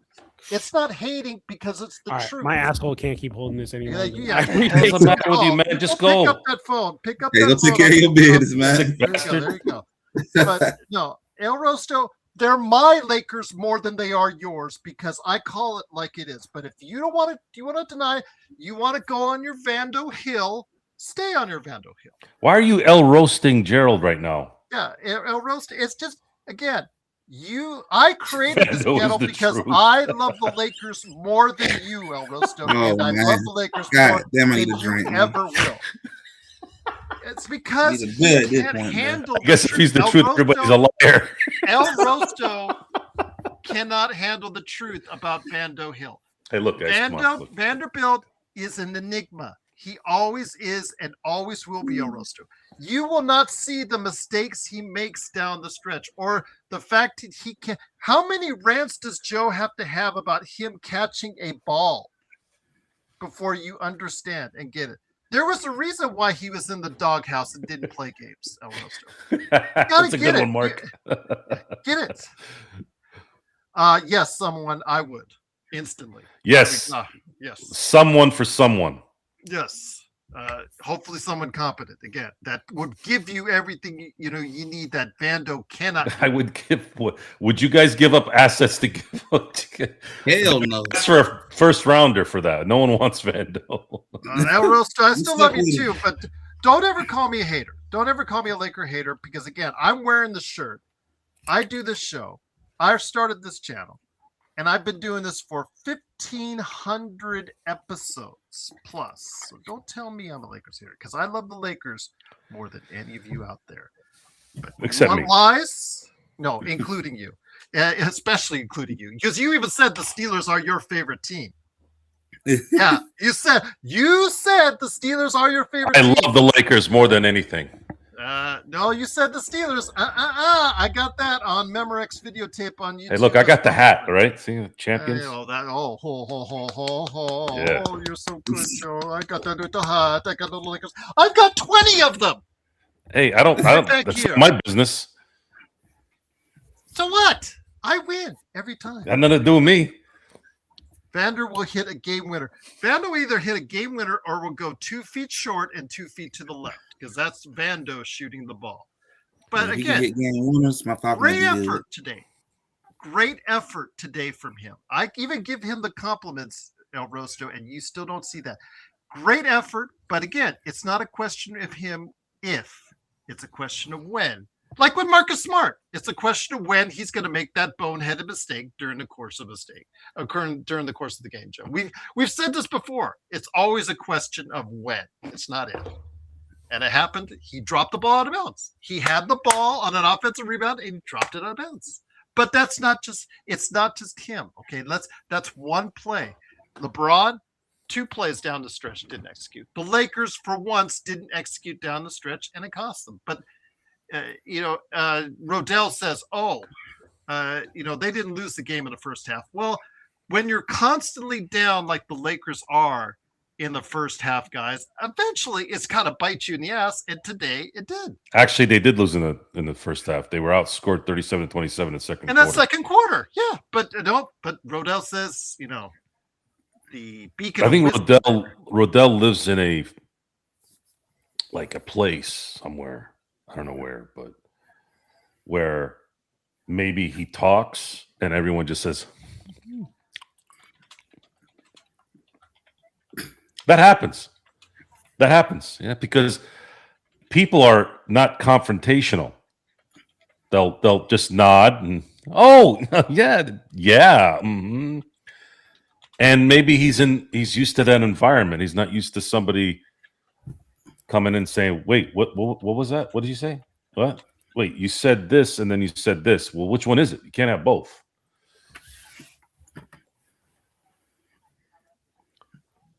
Can't have both. No bueno. No. But how about that game tonight, Legend? Man, Indiana up. You might as well just give them the title, seemingly, because my God, they killed Oregon tonight, man. That was just I think the country, Joe and Legend, got a real glimpse of just how good Indiana is. I think we weren't sure, but hey, it's. I'm going to say something, and sorry, go ahead. Legend, go ahead. Oh no, I was just gonna say a lot of people did. I'm kind of glad ESPN did this today. They showed Coach Indiana. He came from James Madison, and a lot of people didn't know that he came from James Madison. A lot of them players came from James Madison on that team. That's the funny part. There's a lot of G5 on that roster, so it's kind of funny to see a half G5 team going to win a national title.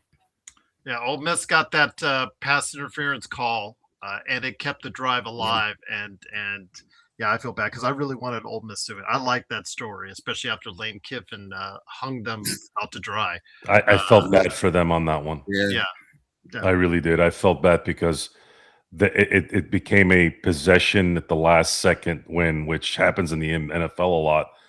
And a little bit of me was wishing that Ole Miss would win it all because I'm not the biggest Lane Kiffin fan.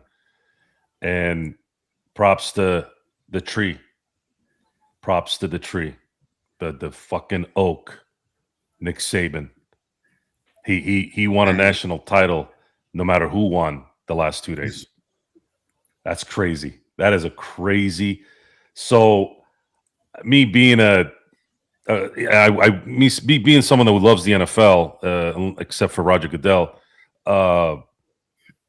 Coach Singetti.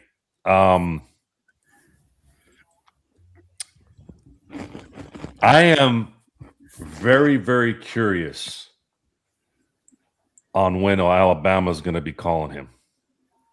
I was saying the same thing. Going to be called. And I think you're going to find the first $30 million a year coach going to Alabama. I think they're going to drop a 5-year 150 on him. Winning in Indiana, a basketball, this is the equivalent of Duke winning a national title in football. Duke might actually would have been more of a chance than Indiana winning a national. And again, I'm getting ahead of myself, but I have a very hard time believing that they're going to lose. They could lose. Anything can happen, but I'm pretty confident they're going to beat Miami. They beat Miami. We're talking about, this is kind of like a redux of the LSU season with Joe Burrow and Jefferson and Chase. But that's the thing, is those guys had Burrow, which Mendoza looks like he's going that way, but this team didn't have a Chase or a Jefferson. So it's just amazing. And these guys they beat everyone. Oregon is a good football team. They beat Ohio State. I mean, they beat everyone. Indiana beat everyone. You don't see this in football. You just don't see it. So if they win next week, I'm telling you right now, it might not happen next year, but I have a very good feeling that he is going to get a call from Alabama. And I bet you Alabama's going to ask Nick Saban to talk to him. I never thought Indiana was about to be national champions. Never. Again, Duke. If you had come to me before the beginning of the year and said, well, actually not the beginning of the year, because I knew Indiana would be a good team, but not like this. But then again, let's say at the beginning of the year, if you had said, all right, Joe, without knowing anything about what's going on in Indiana, right? Who's likely to win a championship in football? And I'm like, what do you mean? Are you talking about Indiana and Duke? Are you talking about basketball or football? No, football. Oh, Duke. I picked Duke. So that's just an amazing thing. Amazing what they've done. And Raider fans were watching tonight, and they have to be just boy, they got a heck of a quarterback, man. They got to get some receivers, though. They got to get some wide receivers. So Jim Harbaugh sent a little bit of a hint. It might have been a joke, but if I'm John Harbaugh, there's two places I probably want to go at this point. Buffalo, got to see what happens this week. But, man, I'm excited for Sunday as an NFL fan. Having Mendoza to start your next phase. 3 good games on Sunday. Yeah. Really I wish Goodell didn't fuck up the Saturday-Sunday thing for the playoffs. He has to have a fucking game on Monday. I still am. Joe, don't even. I went off on a rant on Inside Sports Fantasy Football on, again, my yearly rant on how an 8-9 team, or back in the day, 8-8 team legend, and Joe, 8-9 team Carolina. How are they? I don't care if they won the division. Okay, they get in the playoffs, fine.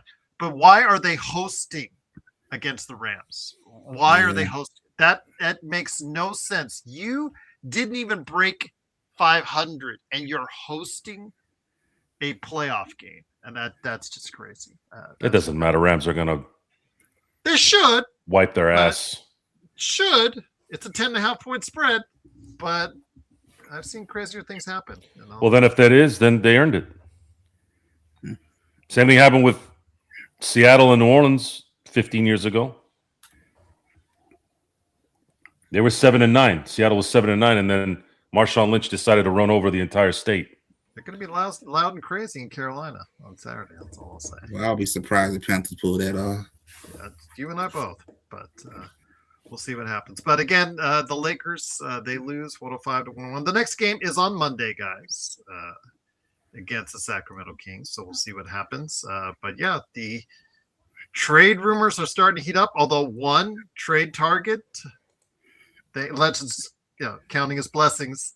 What? I think I think you guys out there should be counting your blessings too, because if we've not gotten Luka, if we would have kept what we have, how pissed off would you guys be as far as the season? Joe just said it best in the chat. Joe, if we'd have had AD, we would not be 23-13 this season. And mind you, we don't have a star to set the stage. We'd have to wait, because if LeBron doesn't come back at the end of the year, and even if he did, you still have a 42-year-old star, and AD is crumbling. You have no idea how lucky the Lakers got getting Luka Doncic. You have no idea if you're talking that way. Zero. People are going to be flocking to come to. They're going to be flocking to come play with Luka if they have money to spend on a star. There's no way if Jokic, Giannis, and Donovan Mitchell opt out next year, and the Lakers have money, one of those guys is going to LA. It's going to happen. There's no way. You have any? By metrics, Luka right now, other than maybe LeBron, is the most popular basketball player on the planet. Once you put that golden armor in, man, it changed things. For that much more. He's number one right now in All-Star voting. Yeah, he's number one. But again, you can't tell me that LeBron isn't more famous than Luka. LeBron's been here for a while. But right now, but most popular, yes, he has the one spot in terms of popularity. But it's him and LeBron. Basically, you have Shaq and Kobe now again. Recognition, LeBron around the world. That's not in question. I would never say that. But that's the thing is these guys. You want. You talked about Shohei Ohtani. Shohei Ohtani, the Dodgers, they threw $700 million at this guy, and he came to them with a $680 million deferral request and said, I want to win. Don't worry, I get about $50 million a year in endorsements. I don't need any more money right now. Let's win World Series. And look what's going on. All that talent, all that discipline, all that humbleness. On top of all that, he came to the team that he signed with and said, I'm going to hook you guys up because I know you guys are going to hook me up with the best possible team. 2 years in, 2 championships, baby. And I'm part of that, 50-50, NLCS MVP, legendary team. Baseball teams do not repeat. It's a very, very rare occurrence. Only the Yankees have repeated like 100 times, and that's why they're the Yankees. And then you have a couple of teams here and there over the last 30-plus years before then that have done it. Well, I'm trying to see if any of the Lakerholics will show up. Jamie looks like, as far as he can. Maybe Michael. I'll probably have to step in as well tomorrow, 11 a.m. But Legend and Joe, before we head out, time to plug your guys' stuff as well. Legend, what you got cooking at I Got Next Sports Media, my friend? Well, tomorrow I already got it set on my channel, but tomorrow we're going to be talking about the results of with the game tonight, as well as the other yesterday night's game as well. But I'm going to just talk about how things played out for both Indiana and Miami getting to the championship game, and then I'm going to talk about who I think is going to win. Well, I'm not going to say I think Indiana's going to win the whole game. But I'm going to talk about what they're going to do. Yeah, I'm not going to say it. Let's talk about how I think they're going to win the game, and then to talk a little more about the Trae Young, and maybe so I can get some Hawk fans to come up and talk with me a little bit and just see how the city of Atlanta feels now after we had a couple of days to sit back and look at what the franchise did. It's going to be funny because, again, Indiana might have beaten the other best team of the four tonight. It's how bad that would win. Yeah, exactly. Because if you said to us, okay, of these 4 teams, I guess you got to go with Indiana, but I would have probably picked Oregon as. In fact, I think I did in your show. I think I did pick Oregon. So. Yeah, so there you go, right there. Joe, what you got cooking with an experiment about either, of course, the Dodgers, the Lakers, or your favorite team, the Pittsburgh Steelers. Well, we'll definitely have a show after the game on Monday. As far as the Lakers and Dodgers are concerned, I've been waiting to do a Dodgers show as soon as they sign the either Tucker or Bichette. I don't think Scooble's going to be in the plans because the likelihood of Scooble coming to LA would mean that the Dodgers are going to sign an extension to him that would make Scott Boras happy, which I just don't see the Dodgers dropping $400 million for another pitcher. That's just not likely. So I have full confidence that the Dodgers are probably going to end up with either Kyle Tucker or Bo Bichette.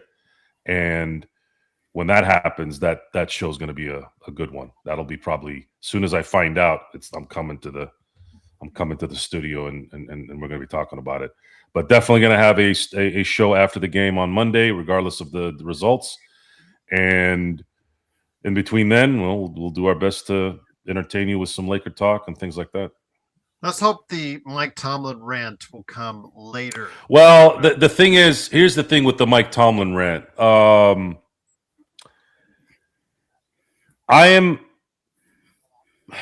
It's weird how eerily it's weird how this happened at the same time. So you started seeing a lot of people defend Dave Roberts, a lot of his players, and when you listen to Aaron Rodgers wax poetic Mike Tomlin up and down, and I'm a huge Aaron Rodgers fan. I've always been a huge Aaron Rodgers fan. You almost have to table it at this point. So I want Aaron Rodgers back regardless of the results of this playoff run. I wish we would have gotten him at 36. Man, it would have been nice to have him for 4 or 5 years. I feel like that guy would have won us a Super Bowl. There's still a chance this year if things play out right, but I don't know. But Aaron Rodgers seems to love Mike Tomlin, and if that's the case, then that's enough for me. Well, there you go. You were proven, I don't want to say you were proven wrong, but you were proven after all those Dave Roberts rants that maybe you should have more patience with Dave Roberts. I wasn't proven wrong. Goes for Mike Tomlin as well? Just have more patience with those guys. I'm going strictly by what Aaron Rodgers is saying. Okay. And unfortunately, in the history of support for coaches and things like that, that doesn't always, just because you're a great player doesn't always mean you know what the hell you're doing, i.e. Magic Johnson, i.e. Michael Jordan. We talked about this before. Just because those guys are great players doesn't mean they know how to coach or run a team. It's a different beast. Those guys a lot of times fall back on their playing mentality. You can't do that in the office. The office is a different beast. You have to deal with numbers. You have to deal with contracts. You have to deal with agents. That's a whole different beast. That's why Jerry West, when we talk about greatest Lakers of all time, Jerry West was similar to Larry Bird in that they never sucked at anything they did. That was how good they were. Larry Bird won an MVP. He won a Coach of the Year. He won an Executive of the Year. This man does not know how to fail in anything. Jerry West is the same thing. He doesn't know how to fail in anything. He's good at everything. Even though he didn't coach a long time, he still took a team to the Western Conference Finals, and lost to the eventual champion in 1977 at a time when the Lakers were pretty beat up that year in going into the Western Conference Finals. So again, I told you about giving John compliments about time and possession. Those little things that I told you about the players not running out of bounds, that's a Mike Tomlin thing. That's what bothers me. His inability to call timeouts the correct way. He doesn't do that well. When he challenges plays, he always loses 90% of the time. This is how many years? It's 19 years. I've never not watched a Mike Tomlin coached game. And you also have to give me some credit on this. And it's not just really me. He hasn't won a playoff game in 9 years. There is no team in the other 31 teams that would have kept him other than the Steelers. 9 years not winning a playoff game when all you are is state-of-the-art football team. That's not going to fly. And he's only been to the playoffs 4 out of the 19 years he's coached. That's unacceptable. I'm sorry. To me, that's not greatness. So, anyways, my hope is that Aaron Rodgers from 2010 shows up the rest of the way, and all the Steelers need to do is protect that man for 60 minutes for 4 more games. If you do that, that motherfucker will win you a Super Bowl. Because there's the competition right now in the NFL. I have not seen it this kind of mid since 1999. It's up for grabs. It's really up for grabs. I was talking again on Inside Sports Fantasy Football. Hopefully, get a chance to guys to see it. If you're a member on the Lakers Fast Break, you can, and if not, just head on over to either where you get it on audio at Inside Sports Fantasy Football. I did say that there are several teams that can win, go all the way, and it's up for grabs. And I actually picked for my pick. It's actually a long shot. So I'll just leave it at that. But again, it is the Lakers Fast Break. Juan said it best. I hope I am wrong about Luka. I know he said a lot of things during the show, very heated. I understand. And again, he had a terrible game today. But if he doesn't take care of himself, his body, and plays no defense, he says we will never win. And we'll see. Again, he does have to commit to certain things. Obviously, in a title run, he'll have to play at least 1 or 2, or make 1 or 2 crucial defensive plays, or make those plays that superstars do at the end of games on either end of the ball. So it was also up to this organization to put the right players around him in order to succeed as well. I think that's just as important. But please go ahead and support Legend at I Got Next Sports Media, and also as well Joe Soro at the Joe Soro Experiment. This is Gerald Glassford. Thanks again for watching and listening. The Lakers do lose tonight. Unfortunately, and they do fall to 23-13, still 5th place in the Western Conference. But after 105 and 101 loss, the clutch streak is now over. Let's hope they can start a new clutch streak. Wild card. Look for John Morant to go to Houston. That might be more interesting, or Minnesota. I'm thinking those two both need a but. Man, that 20% 3-point. I don't think Minnesota has anything to give, though. I think they gave up a lot of that. They would give up Nas in order to make the try. I wouldn't do that. Nas and DiVincenzo? No, I wouldn't do that. Okay. That 20% 3-point shooting, that just scares the hell out of me. I'm sorry. It's just open up the lane for him. Let him get to the basket. When you can't shoot from outside, make sure your best player can get to the basket. And but if they're going to get John Morant dunking on people, that's what you probably want him to do. But if you're playing 5 or 10 feet off of him, begging him to shoot, I think a lot of times the ego can help that player. Look, John Morant's very talented. I think he'd adjust, especially with the talent that he'd have around him in Houston, and the pressure wouldn't be all on him. Well, we'll see. Some guys are better as number 2s. I don't think John Morant is proving that.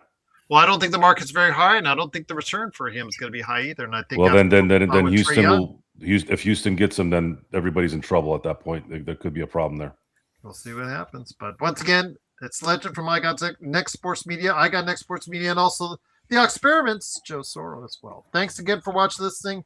We'll be back tomorrow, I think. Well, I'm not 100% sure. I scheduled it, so it's up to the Lakerholics to fill it. So whether it's me with Jamie Sweet or the Lakerholics crew, somebody will be there, hopefully, at tomorrow, 11 a.m. And then, of course, we'll be back for the post game on Monday. The Lakers are in Sacramento. Will they find success against the Kings? Everybody else has. Legends team just did.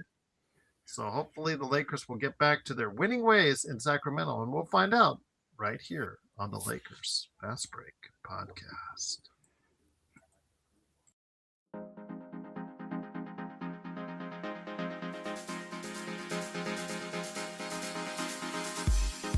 That was the clip from the Luka day.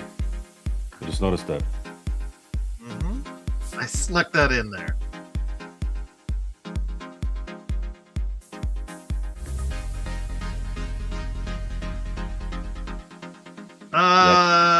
got a bigger tattoo somewhere, but I won't say where. Right in his butt.